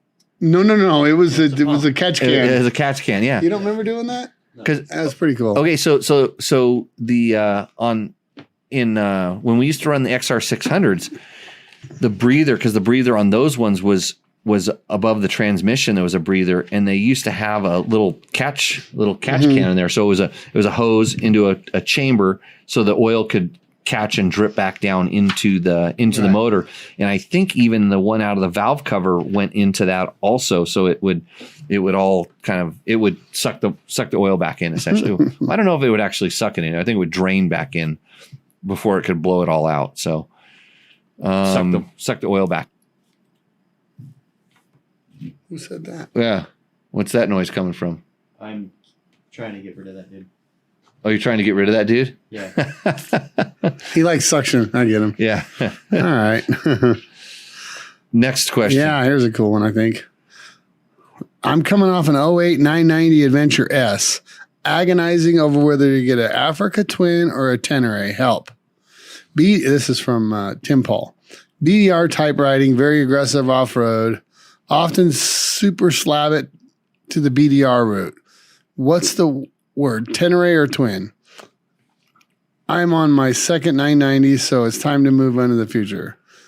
I'm telling that I've gone from the 950 to a Tenere, but I'm looking for some expert opinion. So the question you're asking, and it's hard to judge because some of the descriptions you did when you said super aggressive and then BDR. Yeah. So basically, I think he meant just barely get to the right. When you're talking to like dirt bike riders, like guys that grew up riding dirt, and a BDR is just it's not super aggressive. It's I mean, but for an adventure guy, that's super aggressive. Yeah, so we just kind of so if you say you want a bike to do the BDR, the question is, and you're coming off the KTM 990, which is the same as 950 platform, is do you want more bike or less bike? Oh, that would have been that's what do you think the KTM's besides being older? The KTM is like a little bit more than the Tenere. The Tenere will do a little bit more power, a little bit more weight, very similar suspension, believe it or not. Then you go to Tenere, you're gonna get a lighter, more nimble, just more agile. Everything off road than the 990. Better traction. So I actually think that the Tenere is quicker because it's lighter and gets better traction than the KTM. It's not more powerful. It's just quicker. It's more. The Africa Twin is more of everything than the 990 to a certain extent. More weight, a little bit more power, maybe not as quick because it kind of gets heavier and a little bit more refined. And the Tenere is minimalist. In other words, there's not traction control and buttons and knobs and different things. The Africa Twin is the complete opposite of that. And the 950 was before KTM went to all of that with their, on the 1090, they started adding some stuff. And now on the 890 and 790 platforms and 1290s, they have modes galore. So the good thing is there's a lot of choices, but the question there is, do you want more motorcycle or less motorcycle? Right. And it's really easy. Tenere is less, and the Honda is more. Yeah, for me, the question would be between the Tenere and the 990. Yeah, I've always wanted a 990. I never had one. Right. And I am going to, in the near future, do a comparison between my KTM 950 and my Tenere. Okay. Because I was really surprised at how similar those bikes are, and it shows how good the KTM was, and how there's still a lot of people that will agree with me that was the best adventure bike KTM ever made because it was just simple and plain, and it's what the Tenere is now. And yeah, I like that about the Tenere. I've ridden a Twin. I didn't care for it too much off road, but yeah. And when you start getting to the, like I said, the in BDRs, and I'm not downplaying them because there's some tough sections and stuff like that. I think that the only time you're really suffering is when you're doing the slabs, but every place else, that Tenere is just such an awesome bike on those types of routes. And then you can do the more advanced routes, or if you see something off to the side that looks a little bit more interesting, a little more inclined to do it than if you were on, some 1100, 1200, a bigger bike. So that should answer that. So Yamaha does sponsor the show. Tenere, get the new Tenere. It has a more flashy dashboard. They got it. They updated. They updated the dashboard. It does some more things. I don't know. I still want one of those. I wanted them to put larger foot pegs on it, but that's what they make Fasst Company Flex Impact pegs for. Yeah, I'm sure they make it for that, huh? They do. Okay, JP331 on a CRF 250L. My brother has one. First time he dropped it, the entire headlight bent and broke the turn signal. It's a dirt bike with half-hearted attempt of being a tour bike, except tons of broken plastic if you trail ride. Don't crash. That's exactly what I was going to say. You don't crash it. Logan, remember when we rode that bike around? Yeah, it was real fun. And what did you do? That the big fairing model one? Yeah. You didn't have a problem with things breaking off, did you? Which one? Which bike? The CRF 250L. Remember the one that had all the fairings, looked like the rally bike, looked like Ricky's bike? I didn't break anything off that. I know. Why? I didn't crash. There we go. Okay. I did crash one time. But it's just a tip over. Just a tip over. Yeah. Yeah. Don't crash. Yeah. That's what I would do. Yeah, I don't think any bike with a fairing is really, is kind of designed for like dirt bikes where they're designed to pick them up and go again, right? Yeah, without shit laying there on the ground. Yeah, it's like adventure bikes. Don't crash those either because they're expensive and they're hard to pick up. Yeah, I was going to say, yeah. Next. Okay. Buy YouTube views 99, blah, blah, blah. I can't get enough of your channel. Oh, baby. Keep creating magic with your content. Who's this from? Buy YouTube views .997. Oh, yeah. Faster. Yeah. Okay. Thanks. Okay. Yeah. Hit me back on that. Yeah. Sure. That's why I'm get enough. That's why I'm an influencer. Steven Stanton. Send me a box and I'll open it up live on the show. What grips you got on the Tenere? Pro grip rally grips he mentions in the video? Yes. Pro grip rally grips? Yeah. So this is interesting. So anyways, I mentioned it in the video. I talk about the grips in the video. And he takes the time. Thank you for leaving a comment. It helps our helps the views go up or whatever. Mm-hmm. Yeah, watch the damn video. You know why I spend so much time putting those videos together? So I don't have to answer these questions. Just watch the video. YZ450FX, Damon Forrest. I would do anything to ride that bike. Thanks to Yamaha for supporting the show. That's Yamaha Motor USA. Follow them on the socials. They have really cool videos of their race teams. They can tell you all about the bikes, just like him. What was his name? What was the name? Oh, that was Damon Forrest. Damon Forrest. Yeah, you dream of riding Yamahas. That's what Damon says. He would do anything to ride that motorcycle. Go ride them. They live up to the dream. Yeah. I always said so. Yeah. I always loved Yamahas. What is it? They rev your heart. Revs your heart. Yeah. Mhm. Yeah. Revs your heart so much you made a comment on the video. It was that good. Peaceful Warrior. Kind of oxymoron right there in the name, right? Hands down, by far, the Honda CRF 500. CR 500. What did I say? CRF? CRF, yeah. Oh, I meant CR 500. They don't make a CRF 500. Logan, you got to tell your teacher dad how to read these questions a little bit better. I can't believe I said that. You're shaking. He was your teacher. He's your teacher in school. I'm his homeschool teacher, man. What do you think of the CR 500? Yeah, you're just so into saying CRF. I guess. Yeah. He's fast. We got one. We got one coming up. You're looking at it. Yeah, that that has nothing to do with that, but it leads us perfectly. It's a nice segue into the segment that everybody waits for. They at least the people that have submitted their bikes. Takamoto's Roost or Endo. So Takamoto, not affiliated with Taco Tech Talk Taco Tuesday, other than they are a fine sponsor of this show. Go to tacomoto.co for all of your needs in the especially in the KTM. Getting your emissions compliant bike, or actually any KTM running better. They have all the stuff, all the doodads, a wealth of knowledge. So they have all kinds of stuff that you need, and they're going to bring you this segment. Logan, are you ready to go with this? Yeah. You are. Okay. Are you going to read it, or? Yeah. Or Jimmy's going to read it? Go ahead, Logan. Okay, so you have to say which one it is, and he has to find the... Does he have the... Oh, yeah, he does. He has a picture. Oh, That's the wrong one. No, that's yours. Yeah. It's not mine.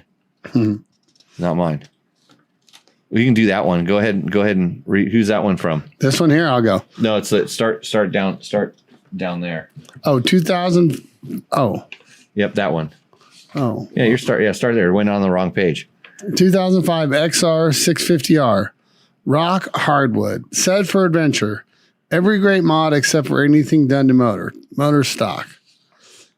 A Cherubi 6-gal tank, JCR triple clamp, precision concept suspension, Fastco flex bars, Scott's dampener, rear rack, street legal someplace, almost electric shark with Baja design kit.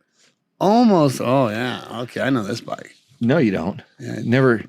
Yeah, look at that photo though. I mean, like the light is just glistening on that thing. It's in a perfectly groomed sea of type 2 gravel. Yeah, type 2, like 3/4 inch rock there.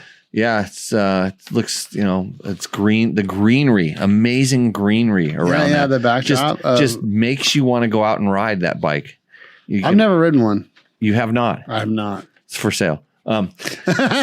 So this segment of Rooster Endo or for sale, it's this bike, I had one at one time that was almost exactly like this bike. I can see some stuff that the knucklehead didn't put on there. It has a Trail Tech Voyager mounted on the handlebars. It has some little bags. They're the giant loop bags made specifically for that gas tank, so you can carry the extra countershaft seal that you'll need when you're riding long distances down in Baja. Plus, you can carry your tire irons and master links and all the little stuff up there. It's not the best place because it's high, but it is convenient because you're going to have your sleeping bag and all your other stuff on the rack in the back. I see a Leo Vince exhaust, which is actually quite quiet on that motorcycle, but it still performs well. The Baja Designs electric start. That thing's pretty cool. Yeah, I see it on this picture. Those are great when they work. Discontinued, by the way, unavailable. It's one of there's no more in the world. It probably at least has 3 more starts left in it. pretty good. So I'm thinking around $4,000. Oh wait, no, I'm thinking this bike Roos. I'm thinking she roasts. So if you're interested in this, you just have to email me. Case. Yeah, you email me, and then I think that we can talk. I know a guy that can talk about the price a little bit. Yeah, but brand new Kenda Parker DTs on it. It was good. It was rebuilt. Like the thing has, I heard it has a lot of miles on it, but it was rebuilt. And this was one of the interesting thing about this bike is that when I rebuilt that motor, I don't know why I rebuilt it, but if I had rebuilt that motor, I've never seen so much performance come back just by throwing a piston and rings really into a motorcycle.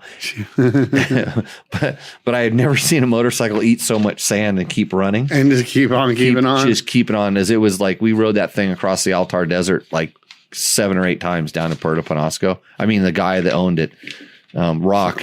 Yeah, Rock rode it down to. Is that? Oh, I forgot the guy had a name. So that thing endos, but it's for sale. Both sale. So yeah, that is a good bike. Do you have? Where's the CR500? I got it right here. I sent it to you. I sent it to Matt as well. If it's not this one. Oh, here it is. Oh. Yeah, I think that one's been on the show before. That one as well. You're gonna have to start pull that one up and then start digging through the email and find it. It's. I just did it this afternoon, so it'd be recent.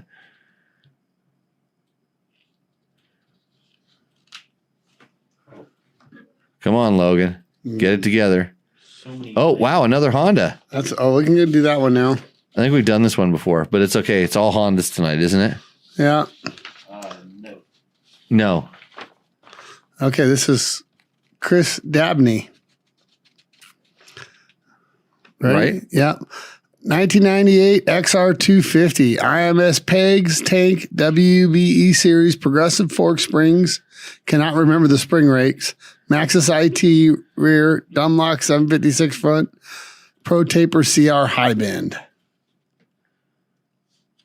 I thought it was an XR400 just because I used to have that was the standard setup for my XR400 is to have a IMS tank and pegs and then an aluminum skid plate because at the time that's all you could get. But he has this bike's been on before. I messed up when I was digging through here. We're in a transition phase trying to get all this stuff. But that almost got the whole bike in the shade for the photo.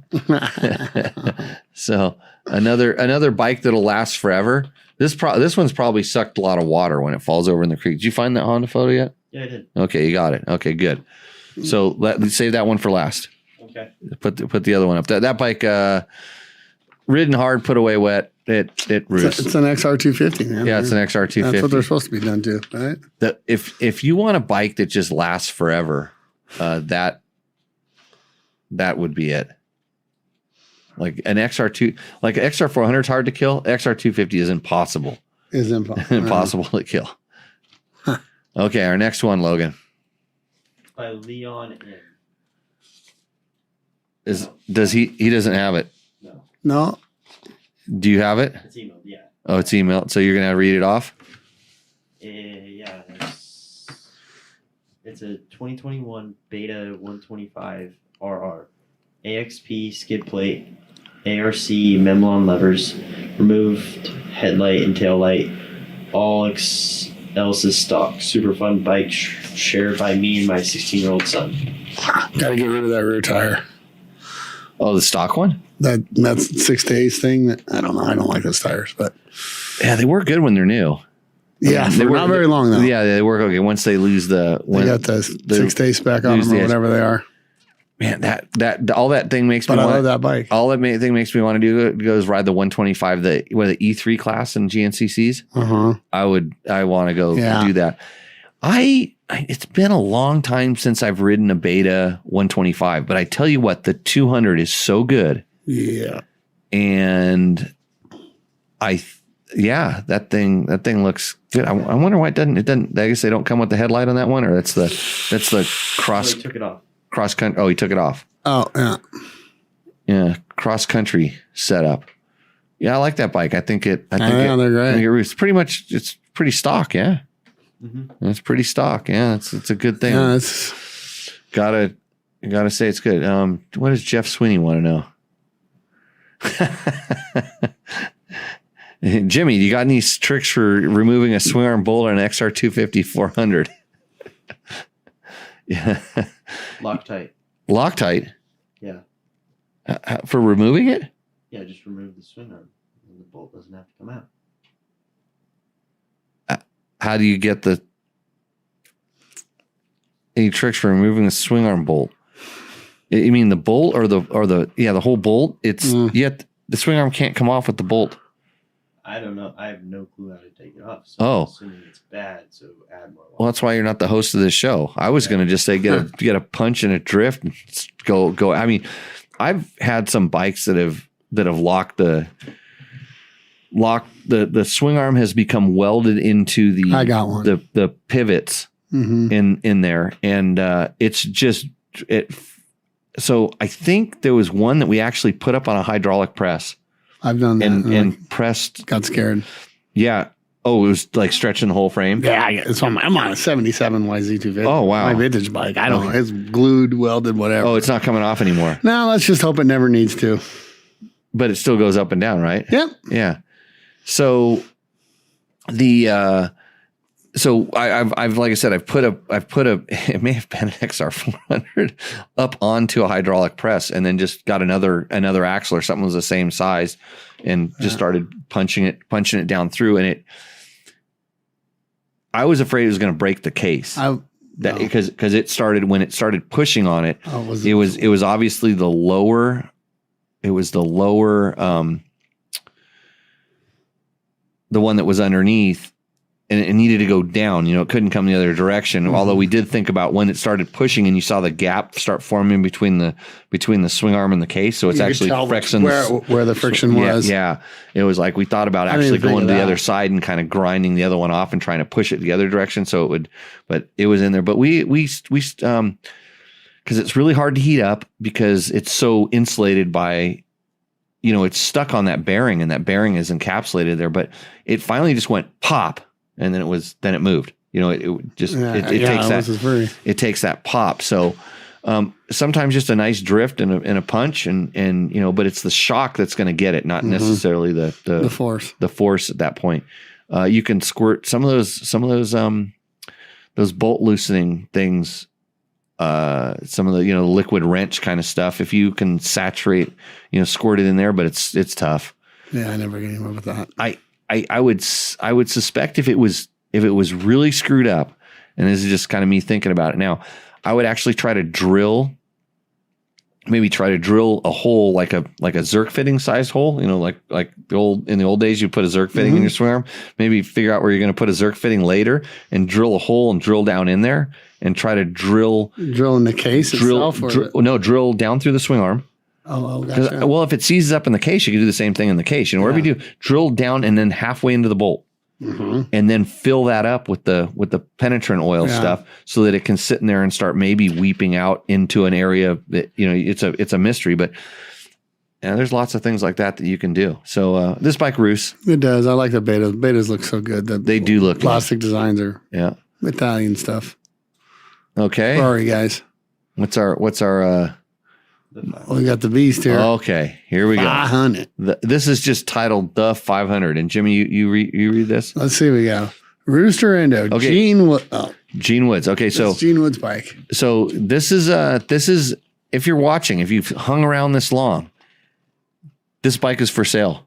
It is another one. It's absolutely for sale, and I know CR500s are hard to get a hold of. Oh yeah. So this is the way it's going to work. You want to email me. You can figure out my name at Dirt Bike Test.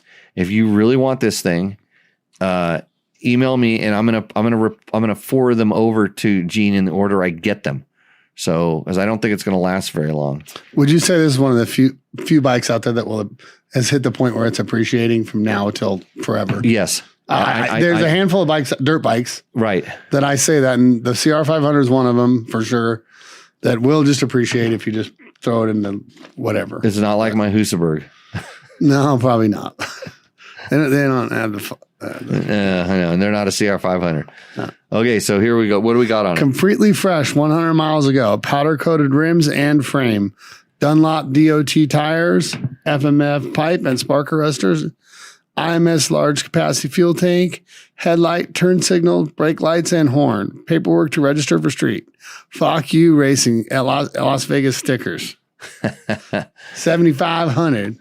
7,500. From when I look at that market a lot, and that looks like a pretty clean. I know 500. That's a clean. A roached one start at 5. Yeah, just roached. Right. And yeah, I know Gene takes care of stuff and builds stuff that's pretty cool. That's a beast. So if you're looking for a CR500, I mean, this Roost, Endo, or for sale segment brought to you by Taco Moto. Yeah. She roast. You know, I'm going to just say one thing. You do not need to ride one of those things on the street. There's nothing good about. I mean, other than you're just like, you see guys like riding their Harleys that they've done all their stuff to, and whether they're full biker clad and they're doing the biker thing, or they are, you know, they've chromed it out and they're kind of just like wannabe look at me or something like that. Like, I look at those guys and I could just be nothing. If I saw you pull up on this thing, I just go, you're trying to be a badass. You are trying to be a badass by doing that. So you can be a badass by buying, this bike. I can't believe that there's so many people trying to sell their shit on this show. You just become trying to dump their old Hondas. Shills for this thing. Yeah, dump old Hondas. Is the XR650 going up in value?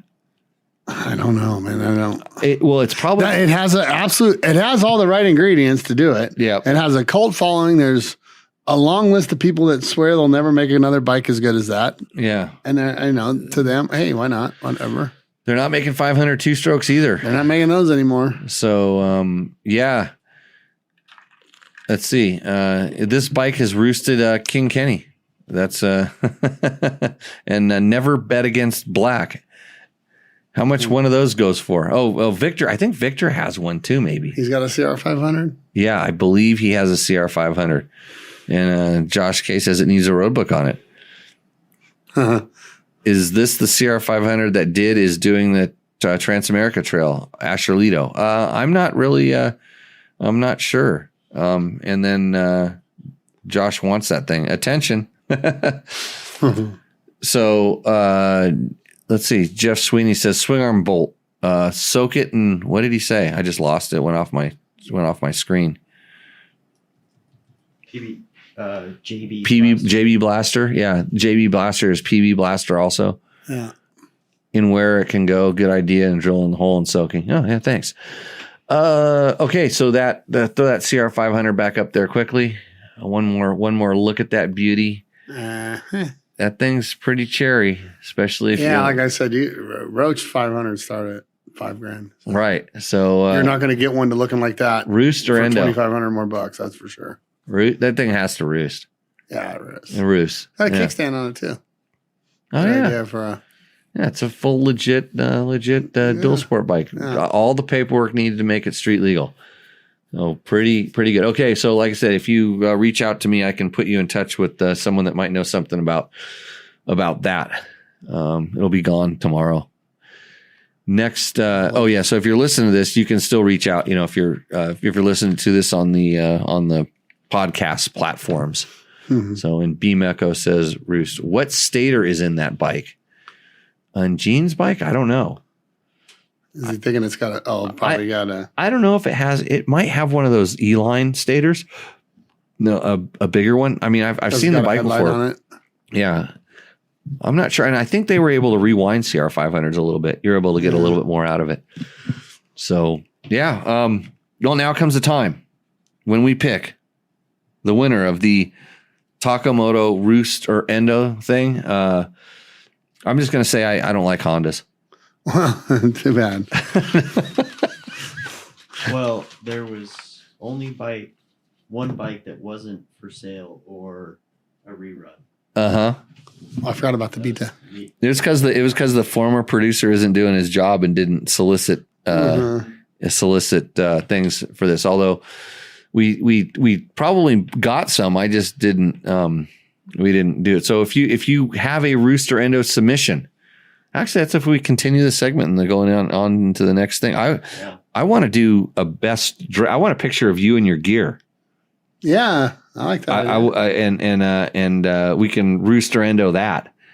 Yeah. Pictures of people in their gear. We talked about it a few shows ago, but we never really. You got to beat people over the head with these ideas to make them sink in. Mm-hmm. I mean, I think with the kids, you got to do it like nicer these days in a better way. But yeah. Leon's a winner. So the Beta? Yeah, the Beta. I love it. Yeah. I think so Leon, reach out, and Asher Lito sent a picture of his gear and no one responded. This is we're having some lack of motivation issues with this stuff. So maybe by next week, it's going to be hard to make show 200 any better because I'm going riding. Like the dirt isn't going to unwet. And then take a week off, and then when you load everybody up for it. And when it dries up, then I can get back to business. But yeah, going to be gotten. Leon, reach out to us here. I would say send it to Matt and Jimmy at Dirt Bike Test, or Matt at Jimmy Lewis Off Road, or Jimmy at Dirt Bike Test, and we'll see about getting you sorted. A battery. What stator is in there? A battery. Okay. All right. Maybe it just runs off a battery. You leave everything turned off, and I mean, it's a 500. What do you need? What do you need to be worrying about a stator for? You need to be worrying about third gear hole shots. So, well, everybody, we finished all the questions up. Are we done, or is there a couple more in there? No, I think we're good. I think that's it. That was it. Okay, we got them all. Well, hey, Jimmy, thanks for coming in. Oh, happy to do it. Felt good to see everybody. Yeah, again. Good to see. Good to see everybody in the chat rooms and stuff. Thanks all. We'll probably be back next week. I don't know. We'll see what happens. Maybe we'll do we did a 99.5 show. We did. Because we weren't ready to do 100. Yeah. So you never know. It's my show. I'll do whatever the hell I want. and then if I have to go Which means this was 200 technically. Could be that math. Yeah. We may have missed some. There's a lot of numbers in there. Yeah. I'll just go over in the other room and beat myself to death, and then we won't have to worry about it anymore. So, anyhow, next week is 200 perfect for a t-shirt release. Mark, yeah, I don't mean to keep you waiting. I really don't mean to keep you waiting on that t-shirt, but it's the t-shirt's the easy part. It's actually me getting the form so I can stay organized, because I don't trust I don't trust my help these days. It makes it tough, but we'll get on that. I'd like to thank the sponsors one more time. Actually, I'm not even going to say them, because our sponsors, and support our sponsors because they support us, and they are we trust. They let us do this. Yeah. They don't even complain when we say stuff about other companies that are things or whatever. And God, at least I didn't pick a Yamaha as my worst bike ever. No, that's smart. That was a hard one. I couldn't. Mine was going to be a Honda. Really? Oh, the 07 250. Oh, that was the dual exhaust. Oh, the 250R. And only because there was one close to me that just would never run right, always break. Spent millions of hours, valve problems, and carburetors, just, and then it eventually blew up, and it was like, thank God. It probably didn't make it 100, 50 hours before finally it just grenaded. You know what? In all honesty, that's a of like the modern bikes and stuff. Yeah. Because there was that Kawasaki Suzuki sort of at the same time collab thing. collab bike that I never had or was around those, but I heard they weren't good. But. Yeah, they weren't bad. They were very Kawasaki. It seemed like it was a Kawasaki more than anything else, which wasn't that bad. But so that Honda at that time, the early 254 strokes, with the exception of the Yamaha kind of just had and that was the 5-valve head. They were going one more. They had one more than everybody else, and they were keeping those things together and working pretty good. But I was thinking back to some of the 2-strokes, but the bikes have just become so much better, even the ones that kind of were crappy. That they were actually, they were good. They performed. The performance was always kind of going up. The performance is getting better and better and better. And then there's that 2008 to 2011 KTM 530. I liked the 400 of that bike, but the 530 I never really liked. So that was a kind of a weird time. There were some Huskies in there, like the Italian Huskies. There was especially the 310. Man, I like that bike. But so the global thing, when I look back, every bike that I didn't like, it had nothing to do with how they performed. It was they broke. They broke, yeah. And we touched on this last time. It's a maintenance. It's a maintenance and a longevity thing. And then sometimes, like you said about your Husberg, some bikes are harder to work on than others. Right. If they have carburetor problems, then the carburetor is really hard to get to. That'll make you. Honda, the older Honda 450X. Oh God, yeah. Yeah, you take the shock and the subframe off to get to the carburetor. It's ridiculous. But so what really makes a bad bike is not durable. And yeah, pretty much. Yeah, I'm right there. Yeah, so that was now there any bike you got to have a Kickstarter on or even turn on fuel pack cocks or check tire pressures. I don't like any of that stuff anymore. Right. It's too. Yeah, we've just gotten to the point where it's all really easy. Mooses and a fuel injection and electric start. And that just don't work on it right. So, anyways, again, thanks everybody, and we're gonna clip it right here. So we'll see you out in the trail. See you on the trail, guys. Cheers.